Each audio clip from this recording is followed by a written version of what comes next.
and ride after 12 for $25. On weekends and holidays, play and ride for $38 and afternoon for only $28. Seniors 55 and older play and ride Monday through Friday for $25. And Monday is Ladies' Day. Ladies play and ride on Mondays for $18. The Crowders Mountain Golf Course, located on 255 Lincoln Academy Road in Gastonia. There's a new Kubota for every job, every harvest, every task. From zero-turn mowers to utility vehicles to tractors to construction equipment, Kubota fits the bill. Kubota products are engineered to work only 2 shifts, day and night. Kubota has tractors ranging from 18 to 168 horsepower. Whether you're moving tons of earth or just cutting your lawn, Kubota will never let you down. And check out their zero-turn mowers with decks from 42 to 60 inches. The Kubota Z-Series can handle any terrain. See the lineup today at Parker Farm Service, 126 Bessie Drive, at the Highway 74 bypass Oak Grove Road intersection in Kings Mountain. Get your yard ready for fall and winter with a stop at Hometown Hardware in Kings Mountain. Right now is the time to plant your grass seed and put out your fertilizer in line. And while you're there, see their huge selection of warded pumpkins. That's right, decorative warded pumpkins, plus fall mums and even Indian corn. Great decorations for your home. See Kyle and leave with a smile, or see Joe and save some dough at Hometown Hardware, 110 South Railroad Avenue, Kings Mountain. Isolated and alone? That's how millions of Americans feel while experiencing a mental health crisis. Need to talk? Our providers love to listen. Call us now at 1-888-235-HOPE. That's 1-888-235-4673. Partners, improving lives and strengthening communities in North Carolina. 1-888-235-HOPE. 235-4673.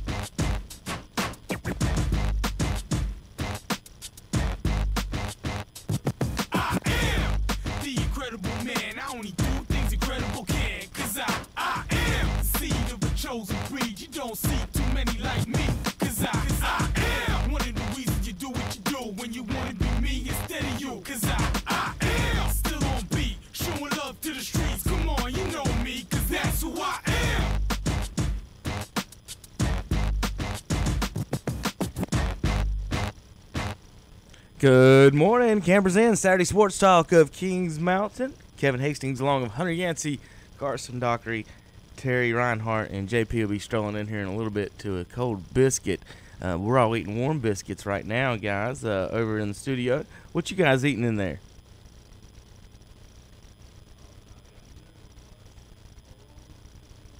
On a bun is what I got. Well, I had an egg and cheese biscuit. They don't last long. They don't. You don't even have the trash anymore. No. That would look so unprofessional having the trash in front of me. Right. Did he eat the trash? She did. Yeah, y'all didn't get to that part. No, He's I walked over to. That's what it is. I walked over. Is it biodegradable? Well, we'll find out, I guess. Carson, what are you having this morning? Liver mush, egg, and cheese on a bun. Yummy, yummy, yummy, yummy. And Terry, have you had to work at the fair yet? No, sir, I took the year off. You did. Terry took the year off. Well, I tell you who didn't take the year off. Hunter's. They couldn't keep him away from the Cleveland County Fair food. He said he brought all this money for games and rides and all this other stuff, and he spent it all on his food. I mean, Did you have him on video? He's not. I mean, he's not telling a lie. He's not telling a lie. I went there Tuesday night. Spend $50 on funnel cakes and Unfortunately, it might have been a little bit more. Oh my God! Well, hold Dear on. Let's Lord. take into account the fee to get in. I paid for 2 tickets. No, we're talking straight food. Okay, expenses. so it might have been around that, maybe a little less. Good Lord! Well, it wasn't it's- even alcohol. it's- It was just straight food. It's $10 a turkey leg, I was Carson. about to say, you act like it's cheap. No, I'm not saying it's cheap. And but I if wasn't you just- spend $50. That's 5 turkey legs, and man. Carson, I did It's not. $20 for one Yeah. turkey. And Carson, I didn't just go by myself. Okay, I had to pay for others. And if you buy a John Madden turkey, you end up with 4 turkey legs. That's $40 for a John Madden turkey. I had to be a gentleman and pay for other things. Okay. God, Okay. That's Yeah. overrated. So Carson, it's awful nice of Hunter to take some blind girls over to the fair. It is, isn't it? Wow. Isn't it? I didn't know the Wow. School of the Blind went to the fair. Wow. Awful. Hunter helps out the community sometimes. That's actually court mandated community services. mandated. I mean, as far as I can tell, Terry, do you know any woman that would go out with someone wearing a shirt like that he has on right now? I would never ever even think about even looking to a person wearing a shirt like it. Lee, I feel the same way about the Dallas Cowgirls. all I day, don't have on a cowboy shirt though right now. all day, Hunter That's why I Yancey. can look at you, man. I don't know, but that hat's a little. Top of the world, one of only 14 teams Oh, God. unbeaten in college We're football. gonna hear this multiple times a day. Can we go ahead and have a counter set up? With two. A We counter. got Wait a minute. two. We got two. So We've far. got two. That's Oh, there we go. Yeah. We One. got a counter and a bell. Counter and a bell every time we hear about the Wolfpack being undefeated. Right now we're at 2. Well, we've talked for years about officially putting a counter on the corner. How many times Terry tells us he's going to be honest with us? Oh, So, yeah, no, that's a good one. we need a Terry counter in the corner. Well, mean- the way the camera's set up here on the screen for you folks watching on YouTube. If you're listening on the radio this morning, you can always watch on YouTube wherever you go around the world. We could put a little counter in the corner right next to Terry, and it wouldn't affect anything on the screen other than just having Terry counter next to Terry. Terry, I can give you 13 reasons why that's the 14th best team on that piece of paper.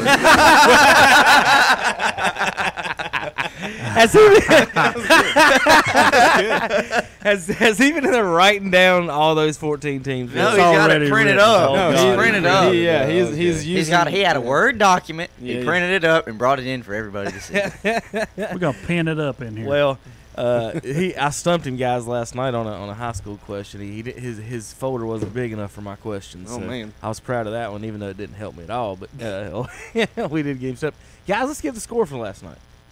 we sure can. Go right ahead. Over on the far board, it is Maiden defeating Lake Norman Charter 39-14. Thomas Jefferson defeats Community School of Davison 49-46. But this is a game, and they said in the paper, they said they held on to beat them. At one time in this game, it was 49-26, and Community School of Davison scored 20 points late in the fourth quarter to cut that down to 3. But ended up getting beat 49-46, so Thomas Jefferson remains unbeaten. Pine Lake Prep held off Highland Tech, and Carson, you was at that game. Give us a little info. Well, that game was it was a lot of running. Terry, the first quarter was over by 7:49. I mean, that was the pace of the whole game. You didn't have a lot of stoppages in play. I mean, there was maybe, I want to think, 15 combined pass attempts. 7:49. That was Think of that. 19 minutes to get one quarter down. I had a buddy show up, and she was like, "Hey, okay, I'm here," and I was like, "No, leave. They're running through this without you here. Go on, leave." But it was. I mean, it was. Go on, get. Yeah, I mean, it was over, I think, 600 combined rushing yards between the two teams. It was just a game that it was back and forth, but Highland had their chances. They had plenty of chances. They had, I believe, 3 fumbles, lost all 3 of them. But that was just a game that it was 2 fairly evenly matched teams, but Pine Lake Prep, it just seemed like they had a little bit more discipline. They had a little bit more ball security. And just with all the running clock, it was tough for Highland really to get a quick score and really to keep up with Pine Lake Prep. You know, it's a game on this one, and I said 20 points. They scored 14. My final score was 26-20. But Yeah, no, it was it's close. Yeah. But Pine Lake Prep comes out on top yesterday over Highland Tech, 26-14. Freedom, I have no idea what's wrong with Alexander Central right now, but last week did not score against Watauga. This week only put up 6 points. Freedom beats them 38-6 and sets a big game coming up between Freedom and High Brighton Freedom and Watauga later on in the season. It was McDowell. This is your battle for the 4A, and a lot of people thought McDowell could not play with South Caldwell. Well, guess what? They did. McDowell 48, South Caldwell 28. This is their 3rd win of the season. At least it's not like last year where you win one game and make the playoffs. And get a home playoff game. And High Brighton, well, this is the same High Brighton we see in every week here for their 23rd straight victory, 16th straight conference victory. No trouble with Fred T. Ford, 53-14. I'll go ahead and take the next one. It is the Bandy's Trojans over the Lincolnton Wolves 27-7. You know, I'm happy camper seeing that. Newton Conover falls to West Lincoln. Terry over there is happy as a bed bug. 35-14, West Lincoln over Newton Conover. But man, Terry, what are you writing? Yeah, this is important. That game right there, I mean, that's what we should do. That's all. Go ahead. We're good. I just wanted the hot take from Terry. Yeah, I did too. East Rutherford over RS Central 48. RS Central laid a big old goose egg. 48-0 East Rutherford. Watauga 43, Hickory 23. And Bunker Hill is in the win column. 37-20 over Drawn. Somebody had to win that game. That's it. Well, congratulations to Bunker Hill. First win of the season. We'll take it to the next board. Bessemer City travels to Monroe, gets the win over Union Academy 28-14. South Point with no trouble on Black Friday over East Gaston 42-0, and that game probably wasn't as close as that, to be quite honest. Forest View with an easy 46-21 win over North Gaston. North Gaston without Isaiah McNeil for the rest of the season, and so you got to imagine that's going to take a chunk out of that Wildcat running game. Then move down to St. Stephen's 55-7 win over West Caldwell. That was Terry, what'd you get out of that? Well, that's a game, and I mean, you look at West Caldwell right now, and I feel for these guys because that's only 26 points all year that they have scored on offense. So, I mean, they're ready for basketball. Yeah, they are. Patton gets the win 29-7 over East Burke at East Burke. And Terry, I want you to read that top score for me one time. Take a top down, As we start Terry. on the next board, it was North Lincoln.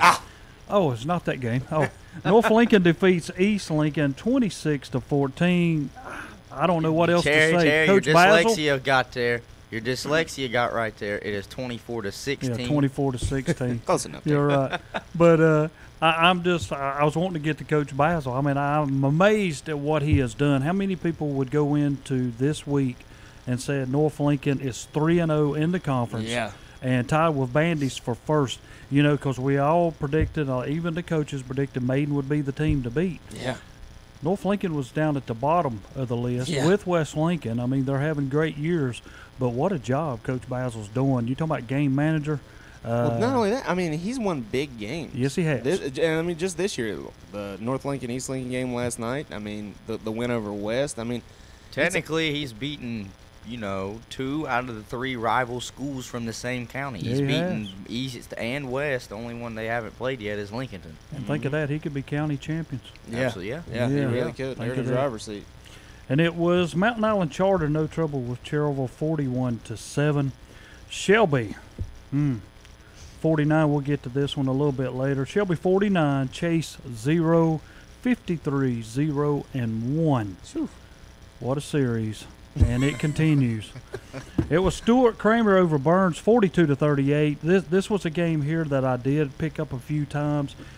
Burns would drive down the field and score, and it would take 4, 5, 6 minutes for them to score, and then Stuart Kramer would score like in 50 seconds. And I'm talking about wide open receivers, and even Coach Centofanti was even saying that a few misplayed, they took the fake, and then the guy ended up, because we saw one guy from Stuart Kramer. I mean, he was 20 yards ahead of anybody. Yeah. All he had to do was catch it. Yeah. He was so far out front. Yeah. But it was Crest defeating Ashbrook 31-20, and well, Hunter, I'm gonna let you speak of that first game. You were there. I was there. Hunter Huss comes out on top to remain undefeated on the season, 7-0. They give Kings Mountain their second loss on the year. Hunter Huss 38, Kings Mountain 21. That score does not really show how good Kings Mountain played. The only thing that plagued Kings Mountain were 2 big interceptions. One that was literally on a bubble screen pass. I don't know how he read it from the get-go. Yeah. Because it was only like a 6-yard pick six. They were backed up, and he just read the bubble screen and picked it off. And the one before, oh gosh, I would love to remember the kid's name. He intercepted it twice. Number 6. You probably know his name. Oh, man. Yeah, I'm looking at Carson. Come back to me. Yeah, I'll come back to you. Anyways, he had a spectacular night because he had 2 interceptions. One of them was a pick six, but on the offensive side, he had 2 touchdowns as well, 2 receiving touchdowns. It's gonna drive me crazy, his name, but I'll go to this for Hunter Huss. Zoe Wallace is a good quarterback. He is a good quarterback. He is listed at like 6 foot, 200. Jaheim Mullen. Jaheim Mullen. That's exactly right. Yeah, I was about to say, I said his name so much that night. Real And, quick, guys, we'll get back to that game in a minute, but we got head coach Trevor Lyman on the phone right now, Coach Tim Pruitt. We're just talking on the phone. It's a nice little morning here. A lot of football going on around for him and the gang. They following a close one. Not a wrong score I'm looking at. That was last the week before. Trevor, last night, 41-7 at Mountain Island Charter. You guys had to go down and play down there. And you want to tell us a little bit about how it went a little bit, Coach, from your side before we get to asking our dumb questions as usual? Well, we started out with the ball and just didn't move it. Didn't make plays. We tried to put in a few different things for them. Of course, defensively, they're a unique team. They play more of a college-style defense. I guess the best way to describe it. But last year they played us a strong shade. Last night they played us an 8-man front and crowded the box and played cover one in the middle. And I've never seen Mountain Island Charter play cover one. So I guess that's a testament to us running the football last week. They tried to take the run away and then really get physical with the wide receivers. And at times really did a good job. I mean, they got a freshman corner, a Phil Yaw kid who's going to be really good. But we were able to take advantage of him a little bit. But defensively, we really struggled in space with Elijah Burris. I mean, he's one of the best players in the area for that reason, and he's just an outstanding player. We had him behind the chains in the first series, speaking to him, hey, watch the screen, here comes the screen. We'd have one guy take the bad angle, one guy miss a tackle, and 70-some yards later, he's got a touchdown. You can't make mistakes like that against a good player like him. And, they found some stability. I think a couple weeks leading into our game, they had some issues at quarterback, obviously, with Marcus Graham out. And then at number 6, the kid who came in to take his place, they kind of been using a three-headed quarterback. 6 can throw it a little bit. The other 2 are more runners. Neither one of those other kids played a single down a quarterback last night. And he did a good job of running the football, which that's what Marcus did, and executing a little bit, just enough in the passing game to keep us honest. But the main thing was just trying to contain Elijah. And when, they run an outside zone, don't block a linebacker, take a little bit of a bad angle. It's tough to – I don't draw up many plays where we don't block somebody and let that guy just kind of take him by himself. I heard Roger Seacrest, the coach of North Orlando many years ago, say, well, this is how we run this play. And somebody say, well, Coach, who blocks that guy? He says, I don't have anybody block that guy. He makes that guy miss 9 times out of 10. And that's a problem that we had last night. Our tackling has to get a lot better. And we getting ready for Union Academy team, which has played people tough, but beat Pine Lake Prep. Our conference has been one of those conferences where everybody's solid. I mean, you talk about North Lincoln and the success they've had. First game of the year, they lose to Thomas Jefferson. So, our conference is really solid, and we have to come and play a little bit better each night if we expect to win. We've got to execute a lot better in all phases of the game. Coach, you kind of alluded a little bit to it, and it's kind of important, here as we get near the end of the season. Talk a little bit about how these teams have to deal with depth. You're talking about how they had to rotate. You're getting near the end of the season, the injuries building up, and teams that already didn't have like great numbers. Now you got players like you were mentioning, like playing different positions that you guys have on tape. How hard does that make it coaching wise, making adjustments like that? Well, when you watch Mountain Island and you watch the games that they played, you could tell that they were getting a little bit better without Marcus. But a couple weeks ago, they dropped probably, I don't know how many snaps. Last night we did drop one interception. We did have an interception. Cleffery made a great play.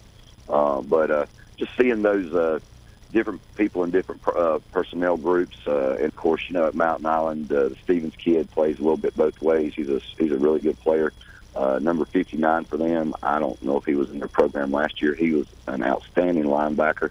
And then, they just in a way, out-athlete you and outnumber you with waves of kids. And up front, I've always said when Mountain Island was able to find kids up front that can match the skill kids that they have, then that makes them really, really tough. So for us, it is a battle of attrition. with our numbers game, and with us having one suspended over the last couple of weeks, and then also losing Bruce. And Chapel Moss did dress out for the game, though he's cleared to participate in practice on Thursday. He's probably a few weeks away from getting himself back into shape to, when I say shape, just to get his muscle in his calf strong enough to be able to play.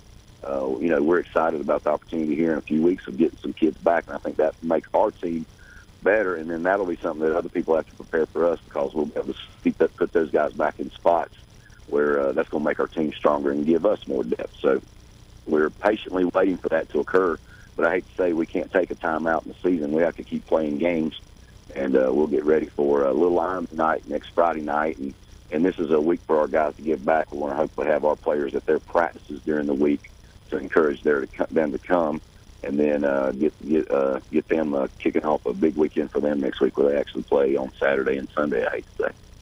Coach, I have a question for you, and I know that I have not got to see him yet. I got some Mountain Island Charter, but I know they lost Graham, and Washington's come in to do their quarterback. And what type of a quarterback is Washington? He's more of a runner than a passer, but his passing's getting a little bit better. That's what I saw last night. Now they tried to run a little, and when you say passer, I don't know. I think they said his stats were like 100 and some 8 yards passing.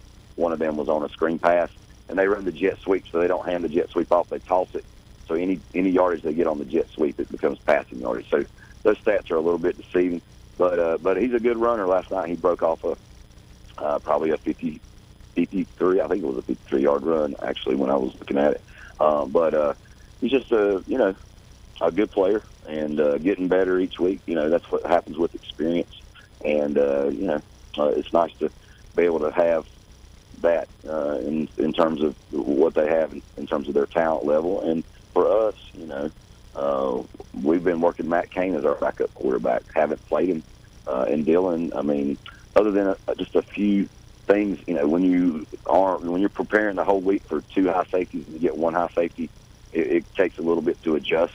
And I thought we did some good things, but we also missed some opportunities early in the game, which could have, when we get down, we need that kick start to get back in the game instead of getting down 14-0. And, that would be, if you think about our season at West Lincoln, when we play West Lincoln, we have a kickoff return for a touchdown, it gets called back, and then we fumble a couple plays later. So, we are showing signs of improvement in some of those areas, and the one area I think we're showing the most is our ball security. Jaden Blanton last night, those guys they're ball hawks, and he held on to the ball. He never dropped the ball. And, of course, we fumbled the ball on the 1-yard line on a slant route. Cliff just didn't secure. And like I said, I mentioned number 24, Phil Y'all. He's the guy that goes in there and rakes it out, and he's a freshman. He makes a really good play. We beat him on the inside move and got in there. But, their guys, they play hard, and our guys, I think, are playing hard, but we got to play smarter. We got to play better. We got to play better as a team. We got to tackle better. We got to block better. We got to use our hands on defense. You name it. There's a lot of things that we try to correct, try to work on. And right now, it's just when you got numbers, we got some kids playing both ways. So it's hard to get better at both sides of the ball when you have to play on both sides of the ball. What I mean by that, you get tired mentally. Everybody gets tired physically, but really you get tired mentally. When you're not playing sharp mentally, then that leads to bad things going on in the game. Well, Coach, I'm going to mention one other thing. You mentioned on it a minute ago, and you speak of your conference. Thomas Jefferson 7-0, Bessemer City 4-3, Community 4-3, Mountain Island Charter 5-2, Highland Tech 3-3, Pine Lake Prep 4-3, and then you got Union Academy and Cherville at 3-4. No other conference. The Northwestern 3A, 4A, Big South, Northwestern Foothills 2A, Southwestern 2A, and South Fork can stack up with what y'all have over in the. Even with y'all and Union Academy at 3-4, the other conferences have teams that are 0-something or 1-something. And I'm telling you, and the biggest thing that you mentioned was people need to understand that Thomas Jefferson went to North Lincoln and beat them at home down there. Yeah, that game, I think North Lincoln had a couple touchdowns called back. I got to talk to Coach Basil, and me and Coach Basil known each other for a long time. And, and obviously his pedigree speaks for itself, and he's done a great job. And obviously his staff's done a great job, and their kids have bought in. So just congratulations to him. But, there's still 4 weeks left in the season. Somebody on that list that you just mentioned might go 0-4, and somebody on that list might go 4-0. You just never know who that's going to be. I hope it's us that goes 4-0, to be quite honest with you, because I think we have the ability to do that. And really, watching film and watching athletes, I mean, Larry's group is always doing what Larry's group does, and they find ways to win games, and they play great defense. And that's the barometer that right now we got to find. And, congratulations to them. But before we worry about senior night and getting ready to play them again, we got to get our ship straight and get ourselves together with 3 games here that I feel like, hey, we got a chance to win every one of these games. And we have to just go out there and work each week to get ready for the opponent, not worry about what's coming ahead of us or what was falling behind us, and take the guys that we have. We have a busy week, parent-teacher conference night on Thursday, and we are supposed to play a Hickory JV team. I want to speak about my JV. We picked up West Caldwell's JV schedule. My JVs are playing 3A and 4A teams to get better, and that's something that last year, we picked up whomever. A couple years ago, we picked up East Wilkes' schedule and went up to Ashe County and played a game, played Starmount at home. So our JVs are trying to strive to get better, and I think some of those JVs are going to help us on the field as we go through the end of the season. Last night, we put a young man out there, Christian Hahn, who didn't play football last year, and at the end of the game, he was tackling Elijah Burrs and making plays. So we're happy with some of our kids in our JV program and what they can maybe bring to our varsity before the year's out. All right, Coach. Well, good luck next week, and hope to hear from you next Saturday. We're about to talk about college football and go Apps for you, right? Hey, it's not a real Saturday with Appalachian not playing today, but they play on Tuesday night, so hey, I might get to watch that. But yeah, I'm not a huge fan of Sunbelt schedule like that, but I look forward to seeing a few games and going out and see Little Ironman playing at South Iredale this week. So get to visit Troutman later today, and good luck to all the teams, and look forward to Little Ironman night next Friday night. Y'all keep doing what you do, and y'all take care. Have a good rest of the season. Talk to you next week. All right, thank you, Coach. Have a good week. All right, that's Coach Tim Pruitt. Trevor Lyman last night followed the 49-7, gives us a call win or lose, and thank him for that. Not a lot of people would or do. Well, we got fans to do that too. All right, Terry, we got to go through the scores and take a break real quick. One more Just a second. thing. I mean, he was talking about he could go 4-0, and when you look at their schedule, Union Academy, Highland Tech, Pine Lake Prep, and Bessemer City, hey, that's a possibility. It could go 4-0. All right, let's give the scores, and we'll take a break. All righty. Over on the far board, it was Maiden over Lake Norman Charter 39-14, Thomas Jefferson 49, Community School of Davison 46, Pine Lake Prep 26, Highland Tech 14, Freedom 38, Alexander Central 6, McDowell 48, South Caldwell 28, High Brighton 53, Fredke Ford 14. On the next board, it is Bandy's 27, Lincolnton 7, West Lincoln 35, Newton Conover 14, East Rutherford over RS Central 48-0, Watauga over Hickory 43-23, and Bunker Hill over Drawn 37-20. Bessemer City 28, Union Academy 14, South Point 42, East Gaston 0, Forest View 46, North Gaston 21, St. Stephen's 55, West Caldwell 7, and Patton 29, Eastburg 7.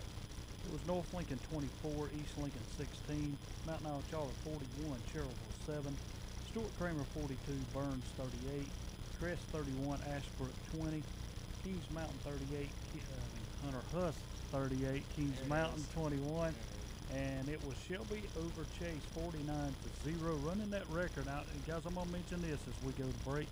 It was Chase 49, Chase 0, and you talk about the record 53-0-1. This has even got worse. And people said, how can it get worse? Well, here's your deal. This is Shelby's longest streak now is 44. Now they add another shutout to this streak, which runs it to 17. Lance Ware goes to 10-0. But here's the problem.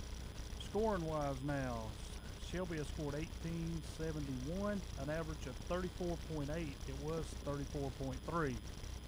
For Chase, it was 448. It remains 448. It drops from 8.4 to 8.29. So you're talking about a streak that's getting worse even as we play extra games. But back-to-back losses for Chase, 63-0 last year, 49-0 this year, 112-0 the last 2 years. All right, guys, we're going to get a break. JP, you ready in there, buddy? First break. Got to step in and start hitting buttons, buddy. We're going to be back in a minute. It's time to talk NCAA football. Here's quick rankings before you go to break to think about. Ohio State 1, Penn State 2, App State 3, UNCC 4, Old Dominion 5, Virginia Tech 6, and Duke 7. We'll be back in a minute. KTCBroadcasting.com.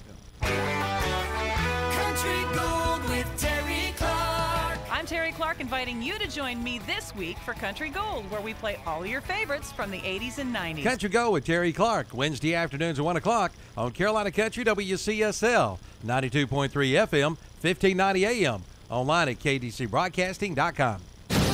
The NASCAR Xfinity Series Playoffs. Brought to one of the most demanding tracks on the schedule. Race 3. Here comes Elliott Sadler. He'll dive to the inside. And 4 drivers will be eliminated from contention. He'll body slam Allgaier coming off the corner. The Bar Harbor 200, presented by Sea-Watch International. They keep it off the fence, and it's Allgaier to the line. Saturday at 2:30 on the Motor Racing Network. The Bar Harbor 200 this Saturday afternoon at 2:30 on Carolina Country WCSL, 92.3 FM. 1590 AM, online at KDCBroadcasting.com. They've got them all. At Renato Auto Mall in Shelby, they've got Fords, Chevrolets, Buicks, Toyotas, Nissans, Hondas, Kias, GMC trucks, and more. What are we talking about? We're talking about the huge used car selection at Renato Auto Mall. Before you buy, come see Renato Auto Mall in Shelby. And they are now your SUV headquarters. Over 50 to choose from, new and used. All makes, all models, and 10 to choose from, priced at under $10,000 at Renato Auto Mall, 4423 East Dixon Boulevard in Shelby, online at RenatoAutomall.com. Isolated and alone? That's how millions of Americans feel while experiencing a mental health crisis. Need to talk? Our providers love to listen. Call us now at 1-888-235-HOPE. That's 1-888-235-4673. Partners, improving lives and strengthening communities in North Carolina. 1-888-235-HOPE. 235-4673. Don't miss the Golf Shop Radio Show broadcast every Wednesday morning from 11 to 12. Hosts Mark Greenhalgh and Matt Blanchard talk golf from tee to green and everything in between.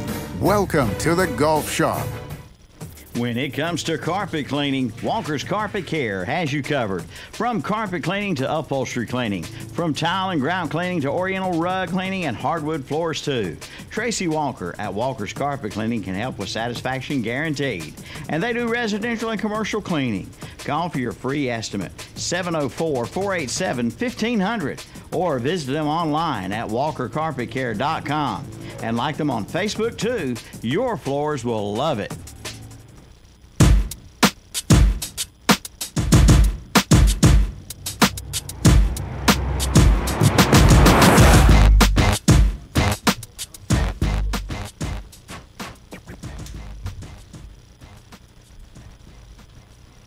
I guess we're going to all stare in silence as I crawl across the floor. We're just waiting on you to come out. We're all scared. Any of y'all can welcome us back. Welcome back. Y'all were so full of Listen, Mitch's Kitchen's biscuits. Y'all can't say Terry anything. to do it one time. Terry I peer refuses. pressure him every time the opportunity arises. We're going to have to do a stage of walkout and leave Terry sitting No, here. we're just all, it's going to Yeah. have to be like a Mexican standoff where we all just sit here and stare at Terry and wait for him to say something. I could do that, but again, I'm just a good enough guy to walk in here and just be able to say a few words and leave. A few words. That is being kind to yourself, Terry. So how'd you like my rankings, Terry? Were those accurate? I've got my rankings here in front Were my of me. rankings accurate? I didn't say. I just gave you a list of 7 teams, and I just want to know. I make sure I got them in the right order. Do I got them in the right order? Name them again. So go ahead. Ohio State, Okay, they're on here. Penn State. They're not even on my list. This They're ain't the same overranked. list. They're over. We've got 2 totally different lists. Okay. Ohio State, I'm with you. Penn State, App State, UNCC, Old Dominion, Virginia Tech, then Duke. Is that a correct order if I were making a poll? No. Why? Well, Penn State's overranked. The ones I just gave you. That group, let me see Yes, that of 7 teams. Oh, goodness. Are If I those had 7 to teams in put the correct order? These teams in order. I'm going to tell you what. I'd put App State in front of Penn State. They got beat by them. I'd have Old Dominion at the bottom. I mean, Ohio State probably the best bet you got on there. I got them in the correct order. Ohio State beat Penn State. Penn State beat App State. App State beat UNCC. UNCC beat Old Dominion. Old Dominion beat Virginia Tech. Virginia Tech beat Duke. I guess if you go by that order, that's correct. That's what I was going with. You know? So tell me how Virginia Tech's ranked. If they're 6th, they're behind Old Dominion, UNCC, and App State on that list. Well, I have a hard time, and this is me. If we want to get into that, I don't even see how Virginia Tech should even be ranked. You got beat by a team of Old Dominion who hadn't won a game. And they thumped you at home. I mean, they had no trouble beating Virginia Tech. I'm going to take something else, too, in Penn State. And, you know, last week was Tim Tebow Day. And the guy from Penn State, the coach. At Penn State? Yeah, James Franklin. Yeah. He decided to try to one of them Tim Tebow things. I guess he wanted something monumental, rock wanted or a plaque, something yeah. set outside for what he said. Well, you know what, Coach? The call you made at the end of the Ohio State game was one of the, and I'm sorry to say this, one of the dumbest calls that I've ever seen in my life. Mean, And, Terry. well, I'm sorry. So rude. Yeah, I mean, you know, that's the reason I keep saying when we talk about stuff like that, and I know Coach Centofanti, he's going to be kind of mad, but when I speak of Penn State, what has Penn State ever done? What has the Big Ten ever done? To me, of all of them, the only team in there that's worth anything, that plays good, that is consistent every year is Ohio State with Meyer. And they still lose bowl games. Yeah, but he is a great coach. I was about to say, you basically hit it right there saying Meyer. Meyer There is you what's go. making Ohio State. He won at Florida, and now he's winning at Ohio State. He just knows how to win. He knows how to win at the collegiate level. I'm not saying how to cover. Never mind. I know he knows how to win. He knows how to cover everything. No, Would he be? Well, when I hear that, before we get to it, we do got a phone call real quick. But before, I tell you what, let's talk to the coach. We got Coach Tom Saint on the phone. West Lincoln wins last night, 35-14. They improve, Terry, to 6-1 overall, and least of importantly, number 7 in our power poll. Even though Terry gets so excited on the power polls, you would think it was very important, right? It's always important. Coach Tom Saint, welcome. Being Good morning. shafted on This a Saturday morning. How you doing out there, Coach? Good morning. Good morning. Hope you folks are fine too. We are too. Now, everybody in the stands, I'm guessing, was a little confused about who was who last night. If I got red on the field, is it hard to keep up with when you're coaching like that? Well, it is, and we wore red jerseys and red pants just to make sure we knew we were red last night. So, but anyway, talk a little bit about your win. Big win last night up in Vail with 35-14 over the Red Devils. Yeah, Newton got a really good team, and we had worked hard to prepare for them last night. They had a lot of skilled athletes and put a really good team on the field last night. But I was proud of our guys. Players played well, and the coaches did a great job getting ready. And just proud of all the preparation that the guys had put in all week. How hard the players worked and the coaches worked to get ready for this win this week. Coach, this week is Terry. Go ahead and ask questions. Yeah, my about question this for week. you, Coach. I kind of saw that Seth Willis threw 2 touchdown passes in the game last night, and Xavier Pendergrass had a good game. Yeah, Seth had 2. The first pass to Cooper out there on the wide side, they didn't get lined up defensively, and coaches saw that and checked into a play to get the ball to him pretty quick. So the Jacob Cooper caught a first touchdown pass there, and then Seth threw another great pass to Jesse Hatcher there in the back of the end zone, and another great catch by him too. So big night, pretty much all around. Proud of the way the offense played and executed. From up front, the offensive line did a great job blocking last night. Everybody did their part, and the execution part of it. Had a big night. Cannon Bridges filled in for Nicathan at fullback there. Nicathan still had a little injury from the maiden game, and is a little bit limited to what he could play last night. But Canada did a really good job back there at fullback stepping in, and he's mostly a defensive player, but he played both sides of the ball last night and did an excellent job and on both sides of the ball. Xander Pendergrass, wow, it was amazing to watch him run the ball, and he's such a super athlete. It's fun to watch him play. So just real proud of that. Defensively, defensively, coaches had a great game plan, and players worked hard in preparation to get ready, watching a lot of film, both offensively and defensively, preparing for Newton. And, I was just real proud of the overall effort from a whole week's worth of work. Coach, why you did the last point you mentioned, and before I get some of Terry's fuzzy math over here, he's got some sheets he's marking on. By my calculation, and I'm 98% sure right on this, but I could be wrong. I've got you guys down right now as the team that has given up the least number of points in our area of all 30 of our teams. You want to talk a little bit about that defense that you were just mentioning, how well you guys have been playing? Well, Coach Ponder, defensive coordinator, and Coach Navy, linebackers coach, Coach Newton, defensive secondary coach, and Coach Floyd, outside linebackers, do a great job with those guys. And they prepare so hard. They work, they study film, they study tendencies, they study plays, and they're as prepared as you'd ever want to see a defense step out on the field on Friday nights. And just a great tribute to those coaches and what they're doing with the players. But they can recognize things. The amount of work that they put in is tremendous. So just proud of the way that they're playing, defensively, and they're great help to get that ball and get off the field, get it back to the offense. Well, Coach, I'm going to mention one thing. Only 5 times in West Lincoln high school football history has a team started 6-1 or better. And you go all the way back to 1969 when Brennan Elliott was the coach, and he went 7-1. They finished the year 8-2. 1971, they was 7-0. Brennan Elliott was the coach. He finished 8-2. 2010, and here's when, Coach, you come into the picture.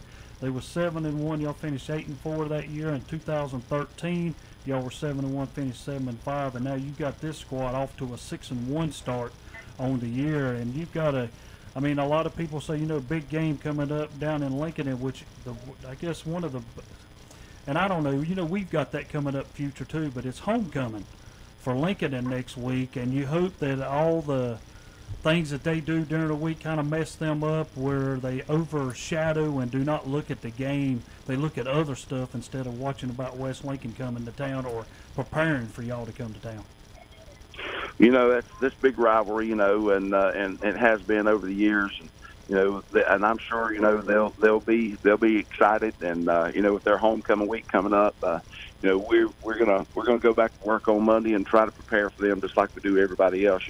Talking about records, I appreciate that. That's all those numbers there are good. We just take one week at a time and prepare each and every week to play the next game, and we're just I'm just proud of the way that the players and coaches work and put it all together. Well, Coach, I just want to wish you good luck next week in that big rivalry. We'll have the radio station out there and be covering that game, West Lincoln at Lincoln, homecoming. And you got any plans this weekend? Watch football, go to any games or anything? Well, I'm not going to go anywhere. I'll probably watch a game or two maybe, and just work around the house a little bit, do a few things, and spend some time with my wife and the kids, and get to enjoy them on the weekend, and go back to work on Sunday night. All right, Coach. Well, you got anything else you want to say about your team or anything, or anything coming up, or during the week, or anything you want to mention?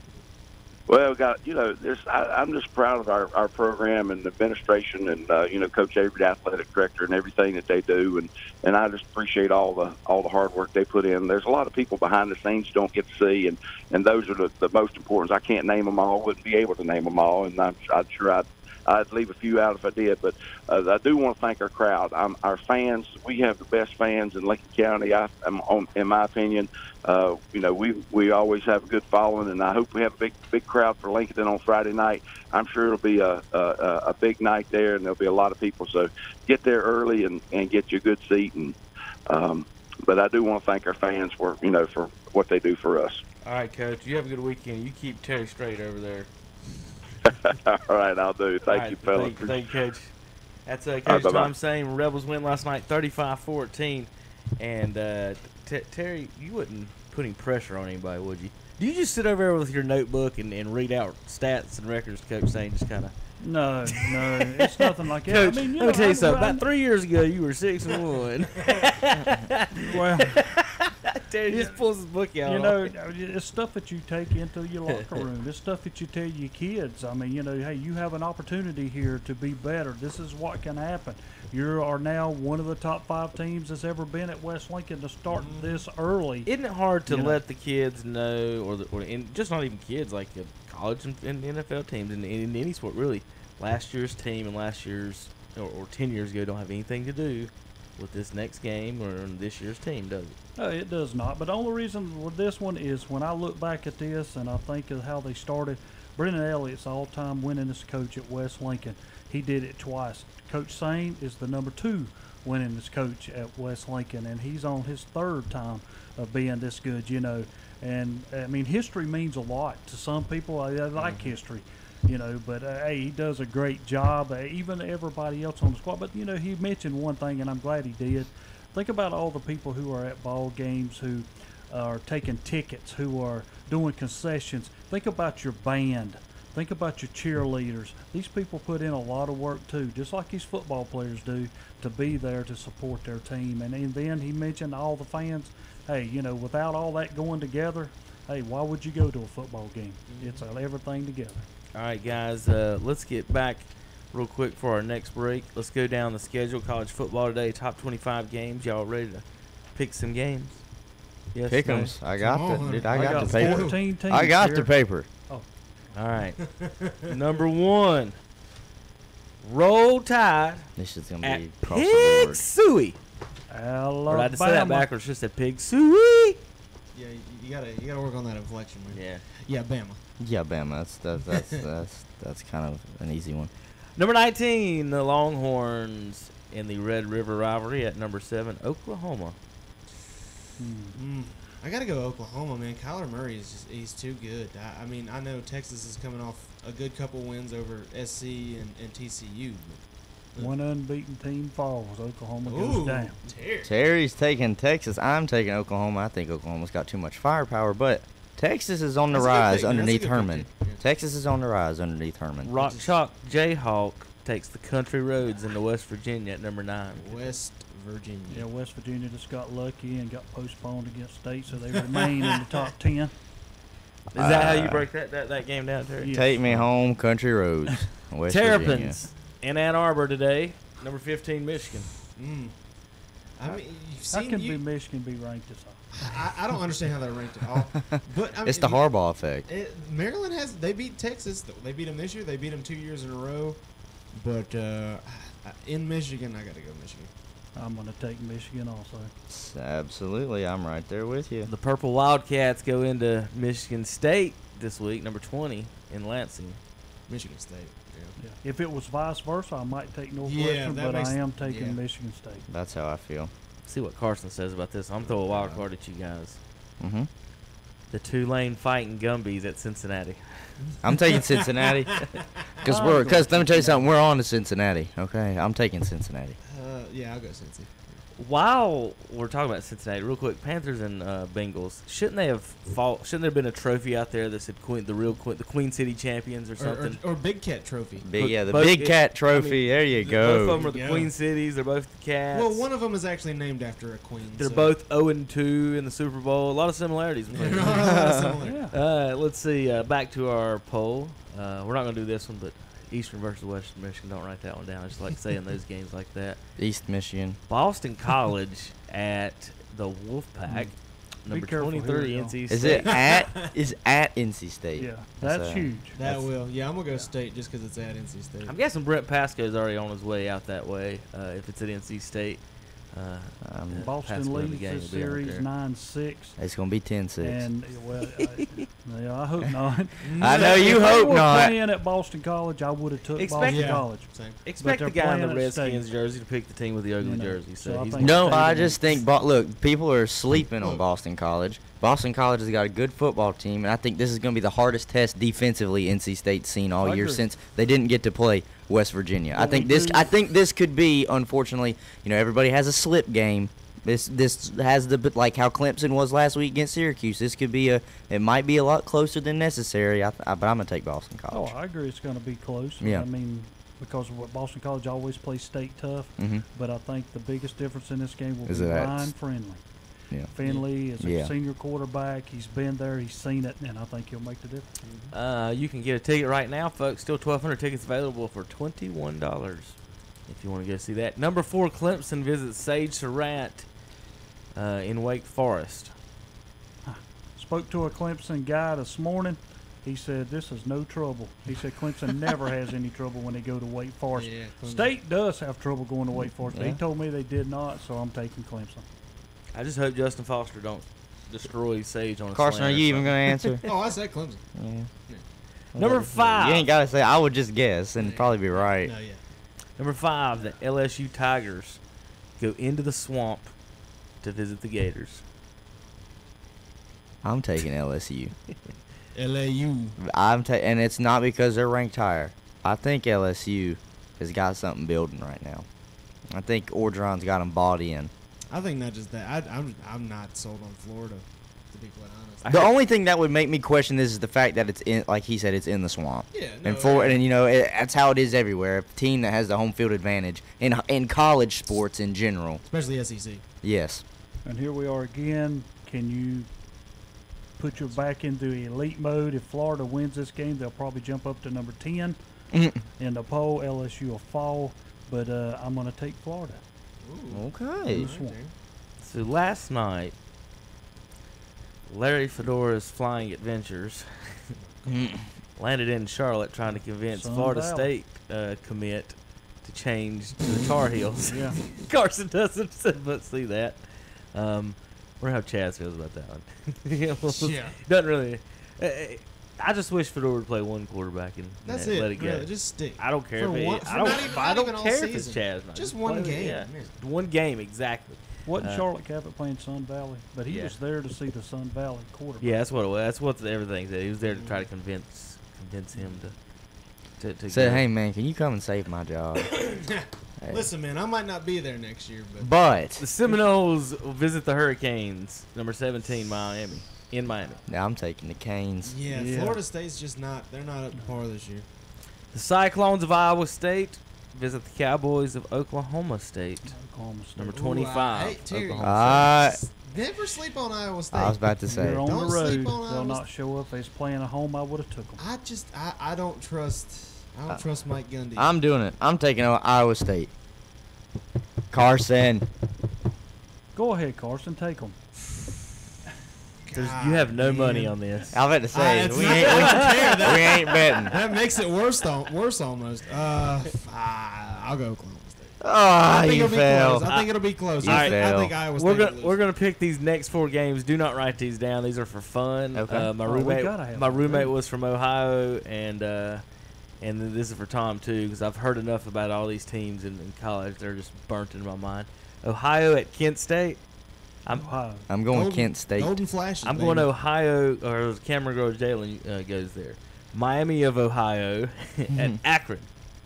Go Zips. Yeah, boy. I'm Go going, I'm Zips. going the Zips. It's the greatest college football NCAA team I've ever seen on the game in the history of the world. Bring it back. Bowling Green. Please. I actually have that copy with Armani on it, and Andrew. I actually have the one with Richie Williams on it too. They did switch him up, and then the Armani one was the last one they made. So he's actually on the game. Bowling Green at Toledo. Doesn't BG. Bowling Green make you mad that they're not Toledo. green? It really does. Like when I see I them didn't think know about that it, until they're I got not to college. green. And my roommate told me, I was like, "You got to be kidding me!" Are you Bowling like, why Green are is y'all not that green. stupid? They're like Orange. like That'd be like a if the nasty Packers, orange. They're orange. If the Packers were orange, and yellow. All right, that's it. Navy, Air Force, real quick. Navy. I always pull for Navy. Navy. I got family in the Navy. Well, but Yeah. Navy- Air Force Navy- got the I cool can uniforms, don't see they? Navy. Navy's the best service academy when it comes to football. Not even close. What? Yeah, man. Get off them. Triple option, man. All right, let's get back to the top 25 real quick for our next break. Indiana at Ohio State, number 3. OH. IO. Ohio State. The Sun Devils, Herm Edwards Sun Devils, go to Boulder, Colorado to visit the Buffaloes. Number 21. Colorado Falls. Ooh. Arizona State wins. He needs a win. He's been in every game. He'll pull one off here. I think elevation's too much, man. I'm gonna go Buffaloes. I'm gonna go Arizona State. SMU at number 12, UCF. UCF. No, that's not even funny. UCF. 13, Kentucky at Texas A&M, the Aggies. Ooh. Kentucky Falls. Yeah, I'm gonna go Texas A&M. I don't know if Kentucky's ready for that. I'm riding this hot train Kentucky's got going right now until they prove me wrong. All right, how bad does Hunter's Bulldogs get beat by Vanderbilt? Oh! Terry, who you got? Flip-flop it. Number two, Georgia. Georgia wins by 50. That's exactly right. I mean, Vanderbilt would win if this was like a quiz bowl. But Yeah, I agree. But it's not a quiz bowl. This is a football game. Number 8, Auburn at Mississippi State. Auburn. Number 10, Washington at unranked UCLA. Now you got a lot of people who are parents out at UCLA saying Kelly's not the man. Oh yeah. They wanting to get rid of him now. Already, but, yeah. Washington wins. Off of the fedora. Number 6, Notre Dame. At number 24, the Hokies, the most confusing team in America right now. Virginia Tech. Notre Dame. That's an easy one. Yeah, Notre Dame. I do want to mention, did you guys see ESPN? There's a story on Caleb Farley on there. Check it out. You know I don't watch that network. I know that. Sorry. Unless But there's a football game on, unfortunately. I'm recommending it. There's a story on Maiden product, Caleb Farley and his family. I saw it. Read the story. I don't know. Was there any video on it? Yeah, they made a video. Oh, okay. Check out the video. I didn't even see the video yet. I just saw the story. But this I will morning. give that a look. Check that out for you listeners about Caleb and his family now. And good read. I do want to say, Norris was the fastest that I've played maybe against and with. He may be the fastest that I've seen on the radio. There's probably a top 3 or 4 you could probably argue that he's in, but he's definitely in that category. The way how fast he was and just dominant at Maiden at quarterback. It was like watching Vic play at times where he would just run around the corner. You're like, good grief, that's crazy. But yeah, check that out on ESPN about Caleb Farley, Virginia Tech, Maiden product. All right, Nebraska at Wisconsin, number 16. Wisconsin. How bad is Nebraska? Roll cheese. Nebraska's going to get worse before they get better. Yes. Roll cheese, Wisconsin. Utah at Stanford. Stanford. Ooh, Stanford. Yeah. If it was at Utah, I would say maybe Utah, but it is not. I think that's our last top 25 game. Real quick, we do got Clemson on the radio today at Wake Forest, 3:30. JP, can you hear me in there? Check out our schedule today for our broadcast. I want to make sure I get that right. But we do got Clemson today. I'm guessing we'll pick it up on the radio about 2:30. The radio. JP's about to let us know. But Clemson and Wake Forest, and we also got a race today. What we got, JP? Yeah, we got Bar Harbor, the 200 at 2:30. Both decide the Clemson and the races at 2:30. Okay. And tomorrow we got Gander Outdoors 400 at 1. New York Giants at Carolina at 12, and Dallas Cowboys at Houston at 7:30. All right, that's our schedule for the weekend. Now, Hunter, you said you had 13 reasons why NC State's the 14th best team on this sheet of paper. You're right. I'm going to ask you two guys, the unbiased two, if these teams are better than NC State. So you're trying to how I was thinking to do it is like if it was a head-to-head matchup between that other team and NC State, who'd come out on top? Absolutely, let's Alabama. do it. Yes. Georgia. Yes. Ohio State. Yes. Clemson. Yes. LSU. Yes. Notre Dame. Yes. Notre Dame. Not as close as the others. No, but Notre Dame has got to. They are dang good. Dude. If you're watching, you gotta watch on YouTube. I tell you something. Notre Dame might be the dark horse to get into the college football playoff. Watch it. Oklahoma. Yes. West Virginia. Yes. They didn't have to play it. CF. UCF's the national champions. Hey, think about this. They're still undefeated from last year. They are. They are on a hot streak. Yeah. Kentucky. That might be the one. I don't know. If you have to play at Kentucky. If you got to play at Kentucky, I'll give it to Kentucky. Well, hold on. All right, let's just do neutral field setting. Neutral field setting. Who do you take? You have no chance. No chance. No That's chance. exactly No. right. Vince No McMahon chance. sitting to my left. Colorado. Yes. Colorado. I think, I'll yeah, take it. Colorado. Not by a lot. What about the Bearcats of the Queen City? There you go. Yes. Cincinnati. At State, yeah. Are you on to Cincinnati, Terry? South Florida, no. South Florida. Yes. Just remember. By a long shot. America, just remember LSU, Oklahoma, Kentucky, and Colorado will fall today. So we'll be down to 10. Who's NC State got that again? NC State's got Boston College. That's what I'm saying. Boston College. They're going to move it up You 10 and can't in 6 one all spot time. say you're worried about Boston College, and then bring this sheet out and talk about Alabama, Ohio State, and Georgia. Was overranked now since they started the year. They was even unranked before the year started. LSU has beaten Miami and Auburn. Kentucky, nobody would think Kentucky would be 5-0. They beat nobody Florida. Would think Colorado would be 4-0. So come on. Well, Colorado. We're better. We would beat Alabama if they turned the ball over 5 times. Colorado might lose. if they turn the ball over 5 times. Colorado might lose today. So. All right, guys, we got to take a break. We'll be back in just a few minutes. We got to talk Atlanta Braves baseball. Everyone at this table has just as many runs as the Braves do. We'll be back in a minute. KTCBroadcasting.com. Say, kids, what time is it? This is the 60s. Hey, JJ Wilson here reminding you to tune in this weekend for This is the 60s, featuring the best music from the best decade and so much more. There's 60s television, movies, news, pop culture, trivia, novelty songs, interviews, deep cuts, and a whole lot more. It's peace, love, and rock and roll on This is the 60s. This is the 60s, Friday mornings from 10 a.m. till 12 noon on the Balls. WOHS, AM and FM in Shelby, WLON in Lincoln. Once upon a time is right now. Escape to the Renaissance Festival, a time-traveling adventure. Saturdays and Sundays, September 29th through November 18th, presented by Pepsi. Endless entertainments. Jousting night. Men in tights. Hi. New sea ferries, the living mermaids, magic and merriment. Come to the Renaissance Festival. Saturdays and Sundays, September 29th through November 18th. There's music, comedy, circus entertainments, a giant crafts market, jousting nights, and a feast, all rolled into a non-stop great family adventure. The festival is so awesome. Discount tickets at Hedestita stores or print your own online at renfestinfo.com. Renaissance Festival, here I come. They've got them all. At Renato Auto Mall in Shelby, they've got Ford, Chevrolets, Buicks, Toyotas, Nissans, Hondas, Kias, GMC trucks, and more. What are we talking about? We're talking about the huge used car selection at Renato Auto Mall. Before you buy, come see Renato Auto Mall in Shelby. And they are now your SUV headquarters. Over 50 to choose from, new and used. All makes, all models, and 10 to choose from, priced at under $10,000 at Renato Auto Mall. 4423 East Dixon Boulevard in Shelby. Online at RenatoAutomall.com.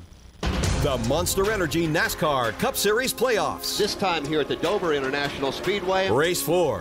And the remaining 12 championship hopefuls Boyer has the inside line blocked, but here comes Harvick. battle on the concrete cliffs of Dover. Harvick, one groove off the bottom, Clint on the bottom. The Gander Outdoors 400. Give the advantage to Kevin Harvick. Sunday at 1 p.m. on the Motor Racing Network. The Gander Outdoors 400 this Sunday afternoon at 1 o'clock on Carolina Country. 1590 AM WCSL and 92.3 FM. Online at KTCBroadcasting.com. Need a licensed electrician to service your home? Give us a jingle, or just use this one. You don't have to put up with any malarkey. Call 888-8-SPARKY. For local pros, call Mr. Sparky. Need a licensed electrician to service your home? Give us a jingle, or just use this one. You don't have to put up with any malarkey. Call 888-8-SPARKY. For local pros, call Mr. Sparky. At Standridge Auto Parts in Shelby, you'll find a variety of domestic and foreign used auto and truck parts. They can even ship your part right to your front door. Shop their eBay store with over 10,000 parts and ask about their Interstate Battery Special for just $45 with your exchange. That's right, only $45 with your exchange.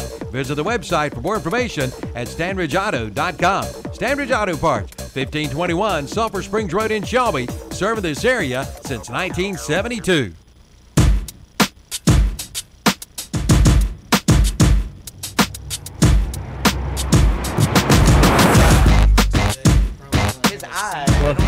Welcome back, Saturday Sports Talk. Campers Inn of Kings Mountain. Check them out today out there right off Highway 85. We're eating breakfast from Mitchum's Kitchen up in Vail. Give them a call 7 days a week for food. What's up, Terry? You look shook. What's up? I never shook. I mean, I always give Mitchum Kitchens, for breakfast and dinner up that way. Robin and Carol will feed you perfect, and it's always good. But speaking of this baseball we're getting ready to, that nobody's watching. Everybody's into college football and high school football and NFL football because, baseball's kind of left behind, Terry, especially when the Braves are playing. Just because. Hold on, let me speak. Just because. Let the man finish. That's it. I mean, you make the playoffs, and I'm watching a game yesterday, and when I get home, the end of it and replays, which, they do that on the networks. But Acuna is the only player you have. He was like 2 out of 4. There's at least 8 other players on the field. And the rest of the team was like 1 out of 25. I mean, can y'all not hit Kershaw? I mean, he's just a regular pitcher like anybody else that's in Major League Baseball. I don't know if he's ever got past 4 or 5 innings. And now y'all Cardinals. set a record being shut out back-to-back games. It's a history lesson. It's starting about stats now. Y'all are starting to be like Shelby Chase. I mean, Terry, how do those 100 L's taste? Terry, are you mad because you see Lorenzo Cain and Mike Moustakas on a playoff team? Is that what it is? I'm proud for Moustakas. Is that something? Former Kansas City man, big guy, under the gun, and like you do not want to put him on? Good. Yeah, there you go. And what he do? He comes through from Milwaukee. But man, we've spoke of that. Milwaukee's loaded. Oh yeah, they with players that can excel with what they're doing right now. Are all these games just at 1? I can't find anything that says like 1-0, 0-1, 0-1. Well, the Braves and Dodgers, they're through 2 games. That's 2. I want to think. I think everybody else might just be through 1. I brought 3 web pages up, and I can't figure that. And it's not I think the NL. Yeah, the NL's ahead. Yeah, because the NL played their wild card first. So. I want to mention something about your series. I do not like. I mean, I understand they have to lower it down, not as many games. I'm with all that. But this 5-game series, when you have to go to, and I'm going to speak of the Braves, when you have to go to L.A. and you get beat twice, I mean, then you got to come home. You have no choice but to win two, because you're a series doesn't start till someone wins on the road, though. Yeah, well, you're supposed to lose on the road. That is so hard. I mean, if you had a 2-2-1-1-1, I can understand it. But this right here, you're coming back home. Your fans are going to come to the park saying, well, this is it. It is silly to me that 30 teams play 162 games and we can't play 2 extra playoff games. Yeah. But, you can back it up. And the wild card, the 1 game, the playoffs, all those things. Like how, all the other sports, if there's a tie, they just do a tiebreaker. And baseball will play the Yankees and Red Sox 23 times and then say, well, we've got to play 1 more to figure this out. Like, the first 23 didn't really tell us nothing. But this last one tells us everything we need to know. Real quick, I know I'm not sure you two guys heard it, but last night, like Terry was sitting here, I was calling the Braves and the Indians the frauds of this year's playoffs. Both teams are the only 2 teams in the playoffs with losing records against everyone else but their division. Both teams are 22 games over 500 in their division, but the Indians have 2 less losses than the Braves, I think is what it was. Overall, so going in, so just look at let's see, the Braves in their division. Crap, wrong button. There were 22 games, whatever that is, 49 and 27 is probably where it'll end up at. Boston, let's see, in their division, of course, 52 and 24. Yankees did pretty good against. Everybody did good against that Cleveland Indians Central, 23 and 11 against Central, 22 and 10 against the West. Indians. In their Central, like I said, 22 games over. They had a losing record against the East and a losing record against the West. So, Tommy, tough luck. Good luck there, bud. The Braves in the East had a winning record, 22 games over 500 in the East. They actually had a winning record against the Central, 4 games over 500 and 4 games under in the West. In the interleague play, though, that's where they come back to get you on that. 8 and 12 in the interleague play. So, nationally, actually, you're even against the other divisions. losing record to the West, and that's who you drew in the first round instead of drawing the Central, which you had a winning record against. So matchups too as well. Going forward, can the Braves come back in this series? Braves fans? To be honest, I don't think so. No. It's one of those things. I mean, Hyunjin Ryu came into game 1. He was on a over 20-inning scoreless streak. Clayton Kershaw, when he gets an extra day of rest, his ERA drops almost a full run. So, I mean, you look at those sort of things, and, I mean, it's going to be tough, and obviously you pitch Kershaw game 2. If the Braves can win 2 in a row, he's lined up to pitch game 5 because you got a couple off days in between, so he'll get full rest if he's able to pitch game 5. I think, really, you talked about that 8-12 record against the AL. I think that's just the Braves don't have a good bench offensively. Well, nationally don't do good. Typically, they don't have the DH ready for it. You're just not. I mean, unless you've just got one guy who you stick at first or in left field and he can hit, and then once you get into interleague play, you can DH him. But the Braves just don't have a big bat coming off their bench. They've got defensive options a lot more common coming off the bench than offensive. But I think. I don't think Dansby Swanson would really be any sort of – he would swing the meter either way that much. But right now, I think you are missing his defense up the middle a little bit. Charlie Culberson might look like Dansby Swanson, but he's defensively not Dansby Swanson really. But, the Braves are – a lot of people said this. They're a year ahead of schedule. So, I mean – yeah. Obviously you get to the playoffs and you want to win, but at the same time, you got to sort of take this with a grain of salt. Nobody was picking the Braves to win 90 games this year. Nobody was. That was if you were the most optimistic person and a little bit crazy, you might think 90 wins, but the Braves, you're going to have guys that now have a little bit of playoff experience going forward. You got, young pitchers like Touki Toussaint pitched last night. He's got really good stuff, and now he's seen playoff action.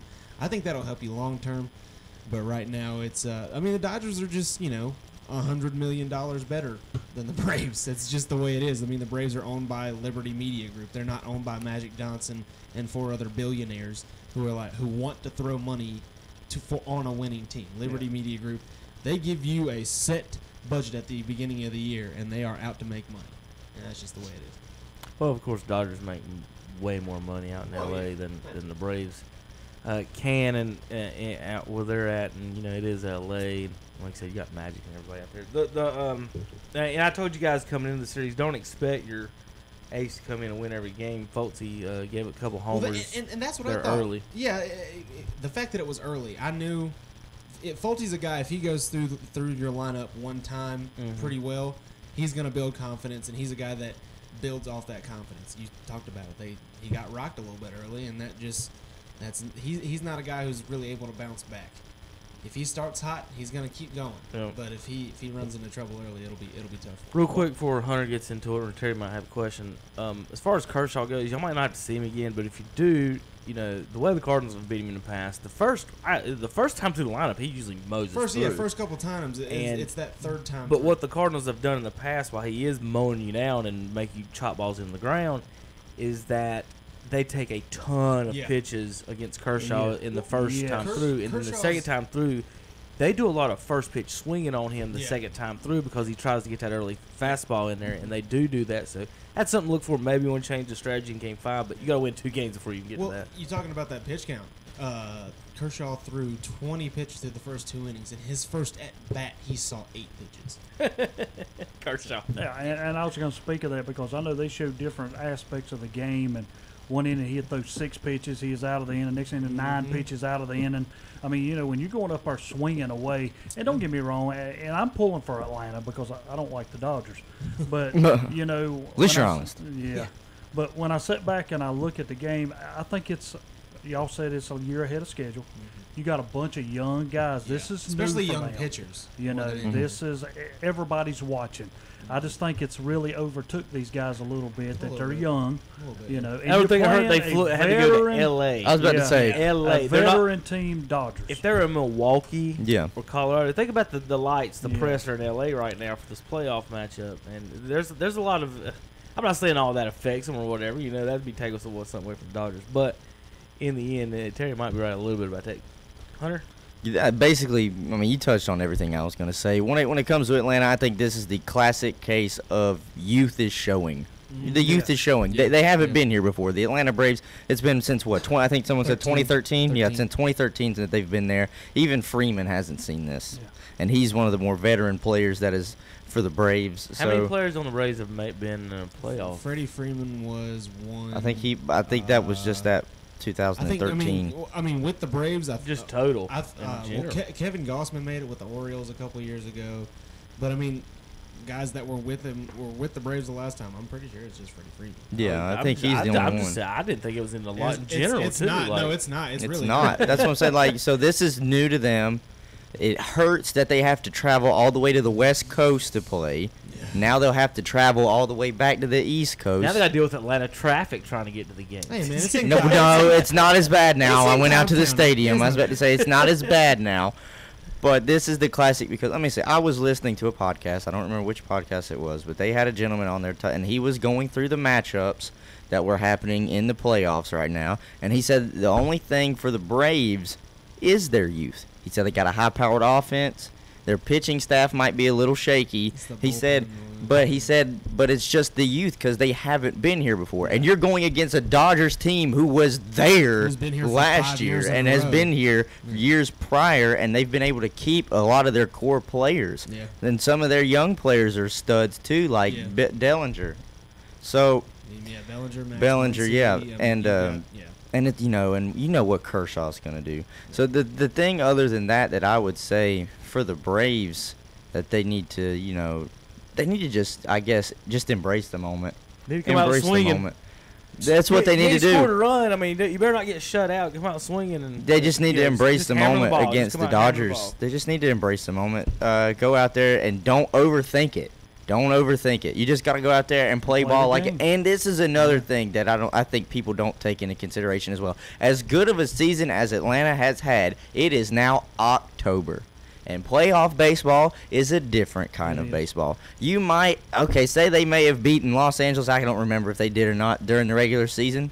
But right now you're getting playoff Los Angeles. You're not getting regular season Los Angeles. You're getting playoff Los Angeles. You would have gotten playoff Milwaukee. You would have gotten playoff Colorado. Like when it gets October, these teams take another step up because it's like, okay, this is go time. We're here now. We've made it here. It's time to take it up one more notch. So I think that is as well. But that just goes back to the youth. They haven't seen this before. All right, guys, we're way behind a break. You got one more point? Yeah, one thing. And you're talking about the trades that's made in the middle season. If you don't think Mustafa's made a big difference for Milwaukee, it's already been proven. Paid off. Mm-hmm. So I mean that's why they wanted him. That's why they got him. And look what he done. And Braves were in the running for him for a little bit. That's what I'm saying. But nobody picked him up. Going forward from here on out, who do you got winning the World Series? Who do you got in and winning the World Series? Oh, I've got still Milwaukee. I've got them there, and Houston. But Milwaukee Houston over Houston. Again. Carson. I'm gonna go rematch. Dodgers, Astros. I'm gonna go Astros, but I'm gonna throw a curveball at you. I think this will actually get Milwaukee. I like Colorado. Going through Colorado is going to be really difficult. No matter what, I want Colorado in it because I want it to be 10 degrees and snowing in baseball. Look like crazy. I wasn't even thinking about that. I'm just saying this is Colorado. Colorado is a hard place to play at, especially in football and baseball. No matter what it is, I pull for chaos. That's all this. Real quick, I didn't look up for the most expensive ticket in football today. Any guesses? I see one that's I see a $55 really one. That's not the most expensive one. It's not even close, really. Red River Rivalry. Yeah, gotta be. $225. No, that's the low. So. That's the low. So. I do not think so. All right, we got to take a break. JP in the house. We'll be back. JP. Sometimes he really doesn't. Hey, Solitaire, what's up, man? You ready for a break? We ready for a break, man? Yeah, we're ready for a break. All right. We're going to take a break. KTCBroadcasting.com.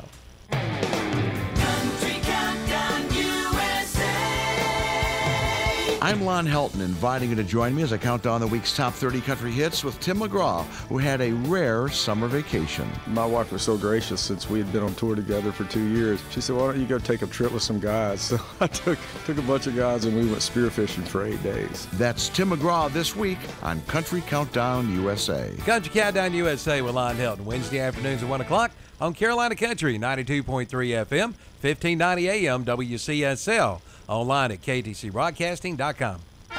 Once Upon a Time is right now. Escape to the Renaissance Festival, a time-traveling adventure.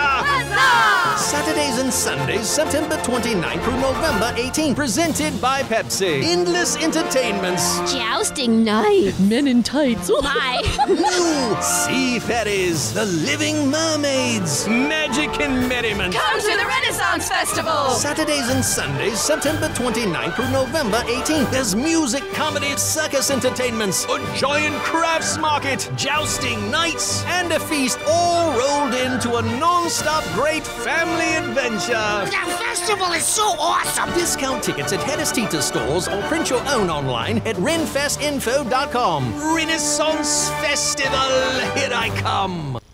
The Monster Energy NASCAR Cup Series playoffs. This time here at the Dover International Speedway. Race 4. And the remaining 12 championship hopefuls Boyer has the inside line blocked, but here comes Harvick. battle on the concrete cliffs of Dover. Harvick, one groove off the bottom, Clint on the bottom. The Gander Outdoors 400. Give the advantage to Kevin Harvick. Sunday at 1 p.m. on the Motor Racing Network. The Gander Outdoors 400 this Sunday afternoon at 1 o'clock on Carolina Country, 1590 AM WCSL and 92.3 FM. Online at ktcbroadcasting.com. Hi, this is Vince Hefner, pastor of the First Baptist Church in Cherryville. I'd like to share with you my favorite passage of Scripture in God's Word. Philippians 4, verse 8 tells us this, "And now, dear brothers and sisters, one final thing. Fix your thoughts on what is true and honorable and right and pure and lovely and admirable. Think about things that are excellent and worthy of praise. Keep putting into practice all that you have learned and received from me, everything you heard from me and saw me doing. Then the God of peace will be with you." This is Vince Hefner, pastor of the First Baptist Church of Cherryville, reminding you God loves you. They've got them all. At Renato Auto Mall in Shelby, they've got Ford, Chevrolets, Buicks, Toyotas, Nissans, Hondas, Kias, GMC trucks, and more. What are we talking about? We're talking about the huge used car selection at Renato Auto Mall. Before you buy, come see Renato Auto Mall in Shelby. And they are now your SUV headquarters. Over 50 to choose from, new and used. All makes, all models, and 10 to choose from, priced at under $10,000 at Renato Auto Mall. 4423 East Dixon Boulevard in Shelby. Online at RenatoAutomall.com. Hendrick Appliance and Mattress Center in Shelby is having an end of summer closeout sale on window unit air conditioners. Come in now and save big and keep your cool. You'll find 5,000, 10,000, and 12,000 BTU models, 110 and 220 models. Come get yours today and save big. Again, it's the end of summer closeout sale on window unit air conditioners at Hendrick Appliance and Mattress Center, 1241 East Dixon Boulevard in Shelby. Elliott puts him in. And now the roll of passing Suarez will eliminate the 42, I believe, as we have a race for the lead on the right side of the screen. 42 drops below the cutoff line. Now the race for the win on the right side. I think Jimmy Johnson, big wreck. Amarola made it through. I think Jimmy Johnson has enough points. He can push the issue right here. We had a lot of people have problems. The fight for the win, the fight for the playoff transfer. He's going to have to come out of this chicane, turn 12. He's going to have to come out of there on the back bumper, that 78, to make a move in the braking zone of 16 and 17. Yeah, so 48's only 7 points to the good, so he's there. Look, he's there. What a great corner. Here they come through the final banked curve at Charlotte Roval. Now he goes to the inside. Here comes Jimmy Johnson. Locks the brakes up. He's and he's going to slide. He slides through the middle. Truex gets tagged. Now it'll be a fight for the finish line. Ryan Blaney in the 12 will win. He stopped. He came to a full stop to make sure that he was good with NASCAR. Where's he going to finish? It's showing 1 point to the good. Oh, my goodness. And we don't know. That's not definite. That's not definite. Or crashing. We will have a corner. And welcome back, Campers Inn Saturday Sports Talk. That was the Roval. May have been the most exciting, one of the most exciting, maybe probably the most exciting finish at Charlotte besides an all-star race in a long, long time, if not ever. Watching the end of that race, Terry, I know you got your finger ready wanting to come. But let me give you my, if you were watching online on YouTube, I was giving you my reaction of what was going on at the exact time of those calls while I was watching the race as a Jimmy Johnson fan. I knew he was going to go for it, and what we alluded to earlier is the problems that I have with the track. There was one quite problem, and then one rule I had a problem with. But other than that, and then another problem. I had all kinds of problems. But anyway, I thought it was exciting there at the end. Everything went pretty like I thought it would. The few problems that I had with some of the rulings and what happened was that the rule-ins, they had that chicane there where they wrecked, right? Yeah. So my number one problem with the chicane is it wasn't wide enough to pass in it. If you're going to put it that close to the finish line and you're going to slow the cars down, there's no point in slowing them down if you can't pass in the chicane, right? So why even have the chicane if you can't pass in the chicane, because you're going too fast to get through it anyway. So I think they need to widen that part to give you someone a chance to win the race, like Jimmy would have had the chance. He was going too fast into that corner, and he locked up the brakes. He spins out. At no point whatsoever did Jimmy think, I'm going to back this car into Martin Truex's car, did he? So Truex goes through the S, and the poor Truex going through the S, he's just doing the race, and Jimmy's car spins and goes through the chicane and backs into Truex and hits him. So when he did that, I'm like, oh my God, who's going to win? Because, it was almost like one of those old Richard Petty races where the leaders are so far out in front that, they got time to get out to these cars and push. But the rule was that if your car does not go through the chicane, that you have to pull it over and stop. I don't know, and I guess they were talking about before and after the race, whether they ever went over that if you were wrecking through the chicane, if that counted, and that you had to still pull over and stop. So the question was, did Jimmy have to stop and Martin after they wrecked through the chicane? Because that's why if you were watching, Jimmy got started back up. And I thought he was going to win the race even after wrecking. It was like Ricky. It was a Ricky Bobby type ending. And if I don't know if you guys have seen it, you guys might be too hard. Have y'all seen the Turbo movies? The Turbo the Snail. Yeah. So Turbo the Snail he enters the race. Formula One races the snail. Well, at the end of the very last scene of the race, like everybody wrecks, and the snail's dragging his shell, and the race car drivers are dragging their cars across the finish line. All that's going through my head, thinking Jimmy's about to push this car across the finish line. I don't know what's about to happen because everybody else got to go through the chicane. I'm like, they're all about to wreck again too, because there's already a wreck earlier in the final lap. So I thought it was one of the most exciting races ever. I do question whether or not if you wrecked through that, Jimmy had to stop or not. I don't know if he'd have won, but here's what happened. So all that's crazy in itself. Kyle Larson, a few laps before, drives straight into the corner, ruins his car. I don't know how he was allowed to race. Did you see the tire? Yeah. He was on the corner of his tire. So he putts around this track. So with all the chaos happening at the start-finish line, was it Almirola? No, the 96 car, the pink car. Of course, I can't remember who was driving it. He wrecks right before the start-finish line. So while he's wrecked, Jimmy, because he had to wait, let 7 cars go past him. So that's 7 spots in points, right?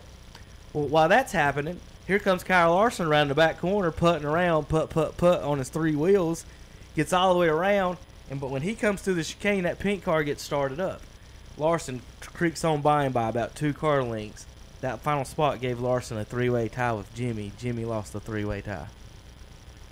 Yeah. How insane is all of that? Like, if you don't even the points thing, the ending of the race is one thing, and then the ramifications that it had is crazy. And think about this: Larson led the whole race and then wrecked pretty much. Almirola wrecked 7 times and he gets to advance, and Jimmy wrecked 1 time and he's out. So just all kinds of things to think about in that last lap, and that's why I want to talk. Just try to get it all in one thing, and then now let Terry to kind of sum up if any of that you want to talk about, the point of emphasis for you. My whole deal is I sat back, and Canals has got to be talking to him. You're not that far ahead, and if you go in here and something happens, somebody's got to be telling Jimmy, because Jimmy, hey, he hadn't won in a long time. I'm going for the win. It's the first race of this Roval. I would like my name to be on that trophy. Right. I understand every bit of that. But somebody on the backside has got to look, stay where you're at. We're going on to the next round. Okay, with that said, real quick, realistically going forward, what's his chances of winning the championship? Hey, you make it, you got if he a would chance. have made, well, realistically, going forward, if he makes that final 8, he's the only. Is there another Chevy in there right now? I can't remember. I don't have the top 8 in front of me. I'm just trying to pull all that up. But I see what you're saying about that, and the defenders said be safe. That's like, the coach, are we playing to tie? Or are we playing to win? Or are we playing to lose? Well, how to handle that situation? If you've got 84 NASCAR wins, Terry, and you're chasing the record books to, is this win is that win going to be more valuable than him not winning, and then him not winning the championship and not having any wins still, and then the winless streak goes into next season? Instead, he gets that win on his list to go up the all-time NASCAR wins list as well. And like you said, first name on the Roval. And I texted you before it started. Jimmy qualified well. I was like, he's going to win this Charlotte race if he's got a chance to, and he took the chance. I don't see, as a fan, I see absolutely nothing wrong with what he did. He didn't mean to hit Martin. If you don't hit Martin, nobody's complaining about it. If he would have backed when he spun the other way, he would have, because he took Martin out. What that did, that rearranged the field and knocked him in that tie. The Kyle Larson thing. What if Kyle Larson don't make it around the track? Jimmy's still in. Yeah, if that pink car makes it around the track, Jimmy's still in, and we're not even talking about this. So technically, Jimmy's still in. He can't help the dodos behind him still wrecked behind him too. So he can't, he wrecked. But then again, at that point when he did wreck, he was still in the chase. Yeah, but I always sit back because if I'm a veteran driver, I keep asking, where am I at? What do I need to do? Terry, if he wins that race, he ties Bobby Allison and Darrell Waltrip. Yeah, I'm with that. But you also want to progress. Hey, race car driver, you come in second place. I mean, do you not think him not progressing that? Did you care about that at all. Did you not? I mean, do you not think all of his people that's in his pit crew and everybody else? I mean, I think you lose. I don't know. I mean, Canals and him should have been talking. Yeah. I mean, that's just me. I mean, what does this mean? What do I have to do? Well, obviously they talked. Obviously they knew he was going for it. I think the fact that he went for it, Canals knew he was going for it. But the fact he just your season's over locked up the because of that. Really, and you would a chance to move on into the final 12. Not saying you're going to win it, but you're there. You're in it, and that's what you got to do. Advance. I mean, you know what I'm saying? No, I don't get any of that. Okay, I mean. Okay, look, Terry, look at the top 8. How many Chevys are in the top 8? None. Yeah, I agree. Not a single one. It's Toyota, Ford, Toyota, and then 6 Fords. So, like, if Jimmy gets in, he's in 8th. I mean, congratulations, but you still got the big 3 are still in there, and the next cut is 4. So that means you got to beat basically the other 4 drivers. So Jimmy would have to be fighting over 4 drivers for that one spot because those big 3. Unless they both wreck the next 2 weeks, are probably going to be advancing no matter what. So, I'm going with, Terry. Like I said, I don't see anything wrong with what he did. I don't. I just as he's going to have a chance. I think fan, I would have. I don't have any. As a fan, I don't have any. I love it that he went for the win. I was jumping up and down, excited. Yeah, you know how long it's been since he hasn't won a race and had 50-some races. First of all, then to make that there at the end in the Roval, we've never seen it before. Like all that. So the first race ever, you want to just pull in behind him and say, "Hey, I got second place." You have to. This is your last time with Lowe's. So silly. They're done. Yeah, screw Lowe's, I would say. Well, what a bunch of bailouts. Sellouts Lowe's is. How about that? I mean, you want to think about that? I don't blame. I mean, I understand. I do. I understand both situations. But I would have been wanting to advance. I mean, that's what it's about. All you got to do advance. I mean, that's just like getting to the last race. You just got to be one of the 4. Terry, he was trying to advance. He wasn't trying to lose. I know, but if I finish second, he didn't. Like I said, he didn't know the 10 dodos behind him were about to wreck. I might not win this race, but he's silly. He's silly, and he got in on the tiebreaker too. He lost a 3-way tie. He did a 3-way tie. Sure did. Now tell me, a 3-way tie between Blaney, who was the other? Bowman. Other dodo. Almirola was in there. That's who it was, wasn't it? Yeah, Bowman and Almirola. Yeah. So, based on that, I would say that he's better than all of them. Well, I know. I would say shouldn't the tiebreaker go to the guy who's won the championship, and not Almirola, who's wrecked 5 times in this race. He can't even make it around Charlotte. Almirola has no. He's probably wrecked on 85. All the traffic on 85 is probably because of Almirola. Eric Almirola wrecks more people in NASCAR than what people think. He does. Think. He's terrible. He does. I would not want that dude to be around me if I'm on the track. Oh, well. Anyway. All right. So this weekend, what'd you say the NASCAR schedule was this weekend? JP, go over the schedule again one more time in there. JP, go over the schedule for me. Okay, today we have Clemson Tigers at Wake Forest at 2:30. Bar Harbor 200 at 2:30 as well. That's Xfinity. Tomorrow, what? I was just telling the people listening. Okay. Yeah, and then tomorrow we have Gander Outdoors 400 at 1 p.m. Then New York Giants at Carolina at 12 noon, and Dallas Cowboys at Hudson at 7:30. There are 12 drivers still. There are 3 Chevys, but they're all on the outside of the top 8. That 8 that we were looking at was the cut line. So right now there are no Chevy drivers inside the cut line. They're all on the outside. Chase Elliott, Kyle Larson, Almirola, and Alex Bowman. I think Kyle Larson is the one out of those 3 who's got the best chance to jump in the top 8. Yeah. That's a Chevrolet driver. The only reason he's down there is because he wrecked there at the end of the race. I'm pretty sure in this stretch, and Talladega's the middle race in this stretch coming up. So, anything can happen there. Well, those 3 teams have it going for it. I've never liked the elimination part of it anyway. I also think they should have kept it at 12 and let them just race out to the end and then do the final race if you want to do it that way.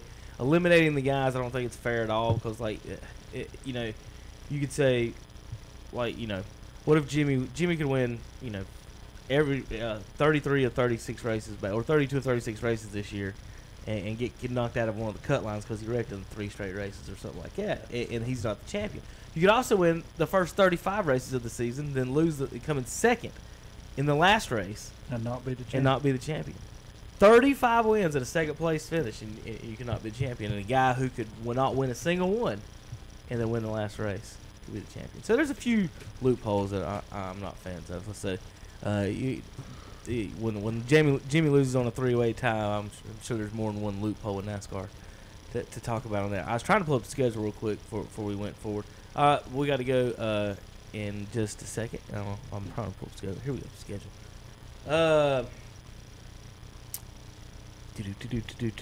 Radio 10s. We've got the Gander Outdoors 400 in Dover. All right, now I'm where we're at. Talladega is next week, Terry. The one in the middle. That's what you just mentioned. We've got we've given away tickets on that here on KTC. Go to ktcbroadcasting.com. We've got links to all the information to their websites about the Talladega race. One of our sponsors here, big sponsor on KTC. Kansas is the third one, so that's what we got going forward. You got any other news and notes for They just need to switch them to put Kansas finish on Talladega. Yeah, just like Charlotte. Nobody knew how this track was going to end up. Look what happened. Yeah. Talladega should be your last one in this stretch. You can't have the Talladega as the elimination. Oh, yes. No. Oh, yes. They need to let me The reason it's the one in the middle is because you can adjust for the next week on what the heck happened. We should never let that happen. You can't just let 40 cars Super wreck Bowl, they have it one day. Race. They don't give you an alternate day to come back. It's on that day. All right, guys. We'll be back in just a few minutes. JP, we ready to take a break? JP on ktcbroadcasting.com. The NASCAR Xfinity Series Playoffs. Brought to one of the most demanding tracks on the schedule. Race 3. Here comes Elliott Sadler. He'll dive to the inside. And 4 drivers will be eliminated from contention. He'll body slam Allgaier coming off the corner. The Bar Harbor 200, presented by Sea-Watch International. They keep it off the fence, and it's Allgaier to the line. Saturday at 2:30 on the Motor Racing Network. The Bar Harbor 200 this Saturday afternoon at 2:30 on Carolina Country WCSL. 92.3 FM. 1590 AM, online at ktcbroadcasting.com. They've got them all. At Renato Auto Mall in Shelby, they've got Ford, Chevrolets, Buicks, Toyotas, Nissans, Hondas, Kias, GMC trucks, and more. What are we talking about? We're talking about the huge used car selection at Renato Auto Mall. Before you buy, come see Renato Auto Mall in Shelby. And they are now your SUV headquarters. Over 50 to choose from, new and used. All makes, all models, and 10 to choose from, priced at under $10,000 at Renato Auto Mall, 4423 East Dixon Boulevard in Shelby, online at RenatoAutomall.com. When you shop our local advertisers, be sure to tell them you heard it on the radio. That way they'll know that their radio dollars they spend works for them and you too.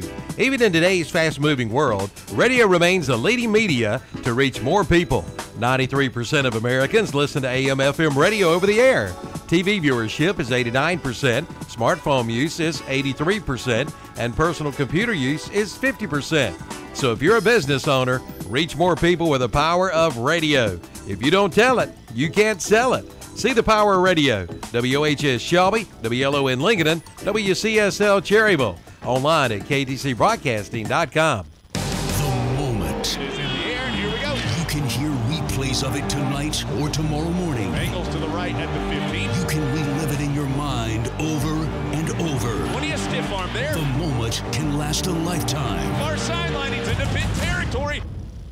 But the moment really only happens once. 25-20 takes it to the house. Live in the moment right here on the Tar Heels Sports Network. Powered by Learfield. Check out what the Green Meadows Golf Club on Kelly Road in Mount Holly has to offer. On Wednesday, you can play all day for $28, including cart and green fee. And ladies, Wednesday is your day too. Ladies play and ride all day for only $15. To make your tee time, call the Green Meadows Golf Club at 704-827-9264. You'll love it. The Green Meadows Golf Club, located at 957 Kelly Road in Mount Holly. Come see what they have to offer.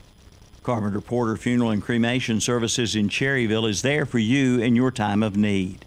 They're a progressive and comprehensive funeral service provider, promoting the highest ethical and professional standards while maintaining cost-effective service. Funeral directors John Porter and Hannah Garrett are there to help you and give you guidance during one of life's most difficult times. For more information, call 704-435-6711. Located at 1100 East Main Street in Cherryville and online at carpentersfuneralhome.net, a member of the National Funeral Directors Association.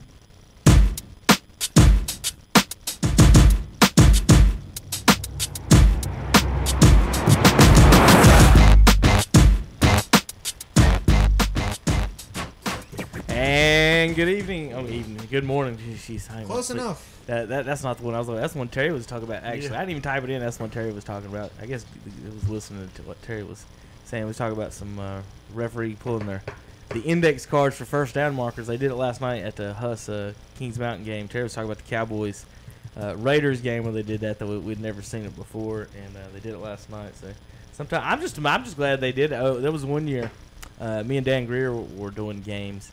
And honest to goodness, guys, twice the whole season they brought the chains out. Like, we saw referees stick thumbs up, and eyeball, one got down on a knee. We saw everything in the world. It was like there was a memorandum going around, like, do not measure, or I don't know, or what happened. We saw 2 measurements the whole year. Don't slow the game up. There was none. And about the 5th or 6th game, Dan started talking about it. He's like, I don't remember even any of these. They're not measuring. I'm like, no, they haven't. All right, NFL action time. Terry, Cowboys on the roll. Hunter, Redskins on the roll. Call them butter. And the Rams are. None of Carson's football teams have lost a game this season. Let's not go over this. Let's talk about this. 4-0. Come on, Carson. What do you mean, come on, Terry? You're not going to win it. You'll give up too many points. Some defense is going to stop you cold. Terry, hold on. Who's your quarterback? Brock Osweiler? I mean, Dak Prescott? Yeah, the Dak man. The Dak attack. Okay. I'll say this. I'm going to say what. People say he cannot throw. The pass he threw to Elliott was on the money. But see, this is the only thing I can say, Terry, is the top teams, none of the top teams in the NFL have a good defense. None of them. Every team that's like the power ranking so far has been the Rams, Kansas City. Kansas City can't stop nobody. They're lucky they just outscore everybody. I agree. I mean, the Rams, their defense is decent, but y'all still let the Vikings score a butt ton of points. Yeah, the Vikings have a pretty good offense. You got Kirk Cousins. You've y'all got have a bad defense. Defense should have stopped them. Right. Well, okay. I mean, I'm not saying that I'm happy with them giving up 31 points, but you're right. I mean, Aqib Talib is going to be out until at least Thanksgiving. Mark Barron is coming back this week, and that's a guy who's going to match up really well against tight ends. And Marcus Peters wasn't 100. He's still not 100. The Rams are the more balanced offensive defensive team. We'll just say like that. They're the more. Well, we'll see. Oh my. We'll see. I don't know though. If it comes to a shootout. So this week in the What's Up Shopper, I've got my rankings. You think you can outshoot Pat Mahomes? We've gotten. We can stop him once. Every week we eliminate a team from Super Bowl contention. So far this year I've eliminated the Bills, Raiders, Cardinals, and 49ers. I cannot believe you eliminated the Bills. Last week I eliminated the Indianapolis Colts. So we have 27 teams still in the poll. This week I went through and went over the offense and defensive rankings. Okay, you guys were just talking about who's got good offense and who's got good defense. Well, I'm about to let you know. There are only 3 teams in the NFL with a top 10 offense and defense. Can y'all name them? Terry, Los Angeles give me one. Rams. He's got Rams, I know that. Give me one of the other 2. Top 10 defense and offense. And offense. Only 3 teams in the NFL. Oh, that's good. Defense, yeah, I know. Hunter, why he's thinking. The Washington Redskins. No, the Washington Redskins are in the neighborhood. I was about to say, we're close. On defense, you got the second-ranked defense in the NFL right now. We're close. On offense, you're nowhere close. Dang. Offense, you're 23rd in the league. I'm about to say, check down. Alex Smith is holding us back. 21 points a game, but your defense is... But get this. Y'all got one of the higher point differentials because of your defense. So y'all are playing, Panthers ball. Yeah. Great defense. Average offense where you scored in the 20s. Well, we can't do that Monday night, though. No. We now, can't Terry, do you got a guess yet? Not yet. I can. All right, I can go ahead. Let me say it. Name a football team. It's your dark horse. Jeopardy. It's your Name a dark team. horse. If I'm not mistaken, it's still your dark horse. The Baltimore Ravens are one of them. Yes, that's one of them. The third team is the Chicago Bears. I thought it was the Bears. I just didn't know if. Mitch Trubisky. Well, it's because he had that 6 touchdown game. Hey, don't overlook it like that. Okay, that was special. So I'm gonna go in reverse order in a second. Right, the Bears are sitting at 3rd in my power poll right now. Number 8 on offense at 28 points a game. Number 3 on defense at 16 a game. Their point spread is 11.5. That is the 3rd highest in the NFL. What's so funny about the Bears, if you think about it, they were god-awful last year. They were. You can say they did have a decent defense. They did have a decent defense. And what did they do this year? All they did was improve on that defense by adding Khalil Mack. So it was already a good defense last year. It's now a great defense. And then they bring in an offensive-minded young head coach in to work with Trubisky in that offense. It's working, but if you look at it a little bit deeper for the NFC North, they could beat any of those teams in the NFC North. I know they lost to Green Bay, but it was close. They can beat Detroit. And what we've seen out of Minnesota, that defense is not the same as it was last year. So they could beat Minnesota as well. I think the NFC North is kind of a toss-up right now with Chicago. Minnesota's defense right now, guys, is 22nd. Giving up 20. What were they last year? They were like 1 or 2 last year. They're giving up 27 points a game on defense right now. So here's what we got.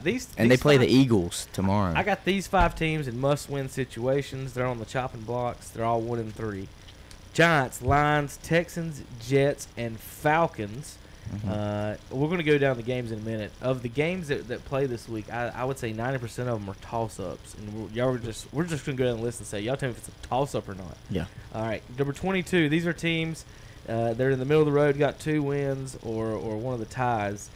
Tampa, Minnesota, Chargers, Cowboys, Steelers, Broncos, Eagles, Seahawks, Browns, and Patriots are all outside of the playoffs right now.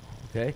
So couple of quick notes. We'll go to some of the news and notes for some of the teams you guys mentioned. Minnesota, I just talked about them. How about the Cowboys? Terry, defense 7th, 19 points a game, under 20. That's good enough to be a playoff team defensively. However, the offense is way behind. They're 30th that's 32 teams.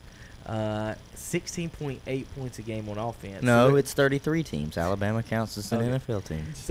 So Cowboys are minus 2.5 points per game right now, Terry, and you're only giving up 19 a game. Yeah, I mean, we knew that the defense would be the one who has to lead us, and they are. Offensive-wise, I think we're getting better. I think Prescott had a better game last week with a lot of different receivers catching balls. Offense is going to be the one that comes into, and I'm going to say another 2 weeks, because I think Dallas, and you have to worry about Bryant. Does he come back or does he not? Does Dallas give him an opportunity to? If he comes back, I think it's a bonus for Dallas, and I hate to say it that way, for him to come back, but I still think Dallas is a team that's going to move up. I don't think that 2-2 record is what people's going to see. They're better than a 2-2 record. Yeah, they're 2-3. They'll beat Houston. They will. They will.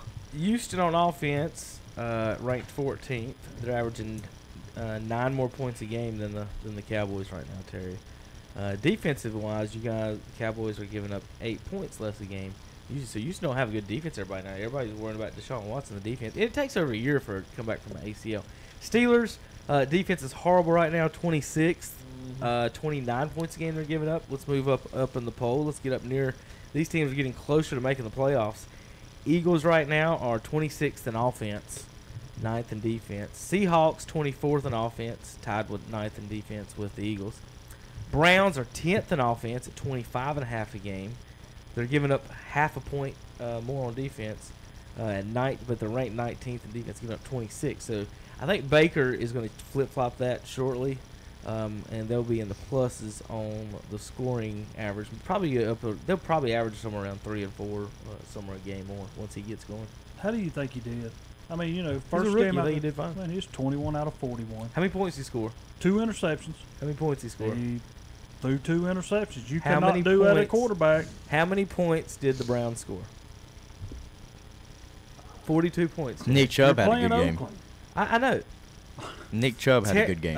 Terry, if you weren't checking, I don't know if you know this, and you being a Cowboys fan and watched Romo over the past 10 years, you should know the answer to that question. If your offense scores 42 and your defense gives up 45, whose fault is it they lost? It's not the guy that scored 42. Yeah, but Tony Romo in that game had a great game. It's the 11 guys who gave up 45. You were 21 out of 41. So Terry, as a coach, you go in that game and say, Baker, if you can't score 46 points today, you're not any good. I mean, that's what you're saying. It's not like he was like 31 out of 41. I mean, he missed 20 passes. Okay, plus he's a he rookie. threw 2 INTs. Okay. I mean, I just think that on the road in the black hole, first road game start. Okay. How many losses Cowboys got? 2. How many losses the Browns got? 2. All right then. So, Mr. feeling good about the Cowboys over here with your 30th ranked offense. Our extra win is a lot better than that tie. He only threw for 295 yards and 2 touchdowns. I don't know what Terry wants. I don't know. That right there's more yards than. Speaking of yards, okay, you want to talk about quarterbacks. Of the 24 quarterbacks, guys, that have played all 4 games this season. So if your team has a bye, it doesn't count. Of the 24 quarterbacks that played all 4 games, Dak Prescott is dead last in yards. Dead last. So get off my Baker Mayfield. Here's one for Carson. Rams and Chiefs are the last unbeaten NFL teams. Last unbeaten doesn't mean a Super Bowl. Since 2000, the Colts are the only team since 2000 to be the last unbeaten team to win the Super Bowl. Well, what? Kansas City started out, 5-0 last year, and then they lost 7 of their last 12. So, I mean, it's one of those things like... We're just waiting for their demise. A hot start helps, but that's all it is a hot start. It's not going to guarantee anything. Speaking of hot starts not guarantee anything, how about this? NFL average throughout history has been 24 points a game.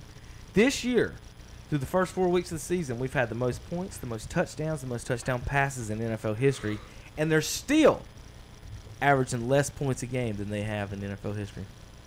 I can believe it. 23 points a game it's is like NFL the average. rules are made to make the offenses good. I just think it's all your field goals that are missed. Extra points that are missed is bringing that down. Yeah. That's just me. Well, you're talking about that. I mean, the Rams cut Sam Ficken, who was replacing Greg Zuerlein, and signed Cairo Santos. And, I mean, last year, Greg Zuerlein, I think he got hurt week 11 or 12. He was still the points champion at the end of he scored the most points and took 4 or 5 weeks off. I mean, think about it. Every week we're talking about a field goal kicker. I mean, missing an extra point, missing a field goal that cost the games. Yeah.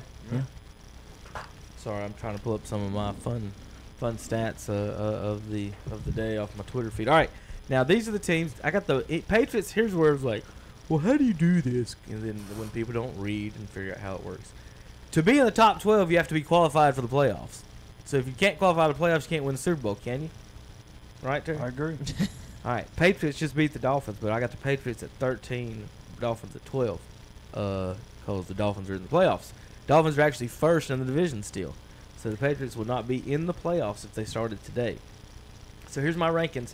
12 through 1 are the teams left in the play that would be in the playoffs today. 12 Miami, 11 Cincinnati, 10 Carolina, 9 Tennessee, 8 Redskins, 7 Packers, 6 Saints, 5 Kansas City, 4 Jacksonville, and then the top 3 we talked about earlier, Chicago at 3, Baltimore at 2, Rams at 1. Quick notes on some of these teams. I'm just going to read you their offensive defensive rankings, and you guys can, and then Carson can, we talk about Panthers and Redskins for a second before we go. Dolphins are 26th and 14th offense defense. Bengals 4th in offense, 23rd in defense. Titans the complete opposite, 28th in offense, 6th in defense. Panthers are 16th in offense, right in the middle, average 23.7 a game. 8th in defense at 20 a game. They were 12th in defense before last weekend. Didn't play a game, jumped to 8th without playing a game because everybody else gave so many points. Redskins are 8th in my power poll. They're 23rd in offense, 2nd in defense. Packers 19th offense, 11th defense. So you people quit throwing their defense under the bus when it's Aaron Rodgers' fault right now. Saints, good grief, them in Kansas City. I got them at 6 and 5. If you score average 34 points a game and your score margin is only 4, you can't play defense.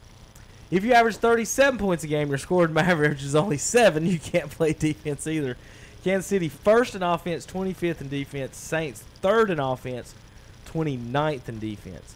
And that leaves us Jacksonville 1st in offense, 22nd. First in defense, 22nd in offense. Then we already talked about top 3. Bears, Ravens at 2. Offense, the Ravens and Rams actually have top 5 offenses and defenses. Rams with the 2nd offense, 5th defense. Scoring margin of here's this one for Terry. Here's one for you, Carson. You're going to love this one. You're just going to fall off your seat on this one. The Rams' scoring margin at 18.2 is more than Dallas averages in a game. They ain't played us. Thank God. The Rams' scoring margin is 18.2. The Cowboys score 16.8. If they played Dallas, that daggum average of scoring would be like 16 points. It'd be 27-3 that they would score. Terry, you know how many interceptions Dak Prescott would throw?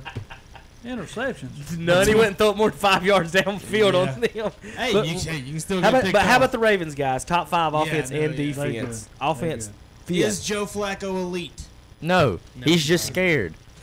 That's no joke. He's scared. He saw that they drafted a quarterback and said, "Oh my God, my job is actually on the line the now." quarterbacks that are 10 through 20. He's got a ring, man. The quarterbacks that are 10 through 20 are And then good he got enough. complacent. The quarterbacks that are 10 through 20, I think, are good enough to win, to beat anybody under those top 12 per se, and they could go off like Flacco could have. If he's got a good defense, he's going to be good. Yeah. He can throw the deep ball well. He's Cam without the running is what he is. He can throw the deep ball well. You throw a good defense behind him, good things happen. Real quick, let's go over these games this week.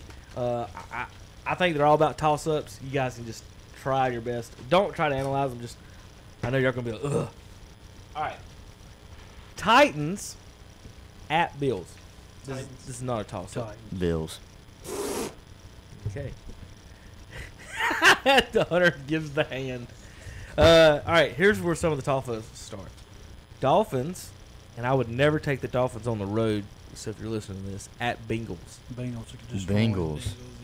And there's where New England all of a sudden could have been 3 games back. All of a sudden going to have the. I think Tannehill's overrated. Ravens at Browns.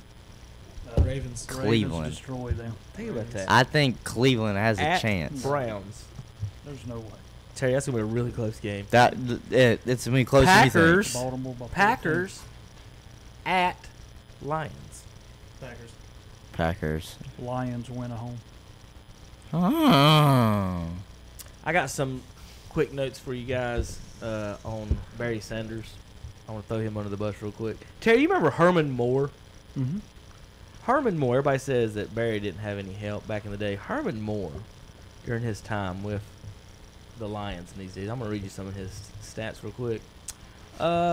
Let's see. 960 yards, 930, 1,100 yards, 1,600 yards, 1,200 yards, 1,200 yards, 900 yards. Those are Michael Irvin numbers, right? How about receptions? 72, 123 led the NFL. 106 and 104 led the NFL in those seasons. There's some quick ones about that. This is where I'm getting this off of. Sal Palantonio did a couple of overrated, underrateds on Hall of Famers, and he went into Barry Sanders being overrated. How and I'm going to read some of this. So Barry Sanders, 153 regular, scored 1 touchdown every 35 touches in the regular season, but he only had 1 touchdown in 112 touches in the postseason in 6 playoff games. His only touchdown was against the Dallas Cowboys in his career in a 38-6 victory when the team was already up 31-6 and running out the clock. So Barry Sanders' only playoff touchdown was up 31-6. Now, let's get some more into it. How about this? Sanders, 4 career postseason outdoor games. Let's get Barry out of the dome, right? 2.8 yards a carry. Never scored a touchdown. Never had more than 65 yards in a single playoff game outside. The Rams went 0-4 in outdoors, losing by an average of 17 points a game. So a couple of things people might not know about that.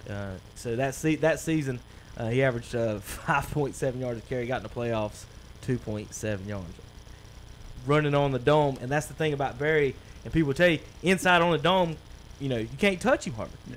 You get him outside, things change. So I just wanted to. Sal Palantonio wrote that. The other, he was underrating Deion Sanders. It was a Sanders underrate on that. All right, my game of the week this week in the What's Up Shopper, Jaguars at Chiefs. Mm-hmm. What are you guys going to think happened to that? Dude, that game might come 0-0. Jaguars win. On the road. On the road. Kansas City. It's hard to win in Kansas City. Yeah, I gotta go Kansas City. I mean, Jalen Ramsey's talking a lot of junk. Well, I don't care. Jalen Ramsey is good, but I'm gonna tell you what, that offense is loaded. He can't cover everybody. Broncos at Jets. The Jets. Broncos. I don't trust. Terry, Broncos at Jets. Broncos. Falcons at Steelers, the game of the must-win. All these exactly are. That's high scoring. Take the over. Everybody, take the over. Take the over. I think the over's at like 55. Take the over. Yeah. Neither one of them stopping either one. How about Matt Ryan hadn't thrown a touchdown to Julio Jones in almost 2 years? But he's thrown it to Calvin Ridley, and I have him in my fantasy. Julio Jones is leading the league in receiving yards, but doesn't have a receiving touchdown. Dang, Sark, what are you doing down there? Drinking. Let's see. So, Terry, who'd you have? Falcons, Steelers? I'm taking Steelers at home. All right, we're going to skip that one for the last pick. Raiders at Chargers. No doubt, Chargers. Yeah. Vikings at Eagles. Eagles. I want Minnesota to win, but Eagles win. I think the Vikings win. All right. Cardinals rookie Josh Rosen against nobody quarterbacking the 49ers. Who you got? The 49ers. If you're in hell today, this is what you're watching on Sunday. Cardinals 49ers. Tough luck if you die before tomorrow. The 49ers. I think the 49ers played good last week without Garoppolo, so I think they'll win. What is it? C.J. Beathard? That's his name? I think so. That's their quarterback. I'll go Cardinals just to be the oddball. Yeah. There you go. Rams at Seahawks. Seahawks win. Those two are so quick. No. But let's. All right. In all seriousness, the Rams. The Rams and Earl Thomas's shadow is going to be with the Seahawks, just flipping them off the whole time. Don't get me wrong. Seattle does thump the Rams. Well, no, I wouldn't. That's just always the best game is Rams Seahawks. I mean, even when the Rams were bad, I was talking to my buddy who's a big Seahawks fan. He said, when the Seahawks 4 or 5 years ago, when they were at their peak, the Rams were the only team that could really stay with them. I mean, Aaron Donald has a way of getting to Russell Wilson just about every game, it seems like. I mean, I'm going to pick Rams by at least 15. All right, let's do this to Terry. Cowboys at Texans. Cowboys. Oh, wow. The Redskins fan. I figured out here Texas. I'm trying to be smart. I don't know if Dallas has ever won in Houston, Terry. I don't know that stat, but every time they've ever played Houston, they've gotten every time they've played Houston, they've gotten pounded. It seems like. That's like little brother beating up on big brother. We've all learned. They all understand. It's Elliott time. Oh my! It's got to be. Yeah, you can't lean on Dak anymore. You can't lean on anybody for the Cowboys. I'm calling the tie. The fact that that Dak's game-winning pass was to Elliott. Just tells you everything you need to know about that I'm offense. picking the tie. Did you see? I know this is gonna be quick. This is quick. All right. Did you agree or did you not agree? Skip Bayless came out and said he thinks Ezekiel Elliott is better than Emmitt Smith. No, not even close. It's not. No. That's the silliest thing I've Until ever he heard. breaks his Bayless is collarbone. trash. Why does anybody listen? Whoa! You heard it. Whoa! He's trash. When Elliott breaks his collarbone and decides I'm staying in the game, then I'll say you're better than Emmitt Smith. Okay. That's not gonna happen. I'm not agreeing or disagreeing with anybody. It's I'm not- just it's not- saying. it's not I even- just heard him say it, and I wanted to hear your opinion. I'll tell you, he does one thing better than Emmitt. I will say this. He runs into the hole as fast as he can, blind, closes his eyes, Yeah. don't care if there's a hole in there. Emmitt found a hole and went through it. It's not even close. Their styles, I wouldn't even. He's got 18,000 yards to catch or 15,000 yards to catch. Yeah. Let's Right. be easy. Giants, matadors of linemen in front of Eli in Carolina. Do they have a chance against the Panthers? They got a chance. They have a chance just because pro football. Carolina. That's what I want to know. I keep hearing it's going to be a blowout. No, they have a chance. This is mostly my reasoning why. I think Saquon has a big day because the Carolina Panthers have let up a lot of rushing yards. They did against Atlanta when I was there to Tevin Coleman, who's not even their starting running back, and to Giovanni Bernard for the Bengals, who's not even their starting running back. So Saquon, who's obviously better than both of them, he might have a big day. Come on, guys. But Odell's going to get shut If down. Eli gets sacked early in the first quarter, Which he will. yeah, that's going to happen, and that game's over with.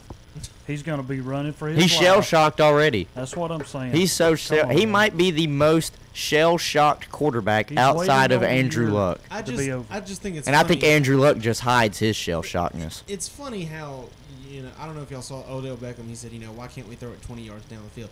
You don't have time. You got to have screen passes for God's time. sake. Receivers don't understand. They that. don't, especially Odell. And then a lot of people also don't understand about quarterback.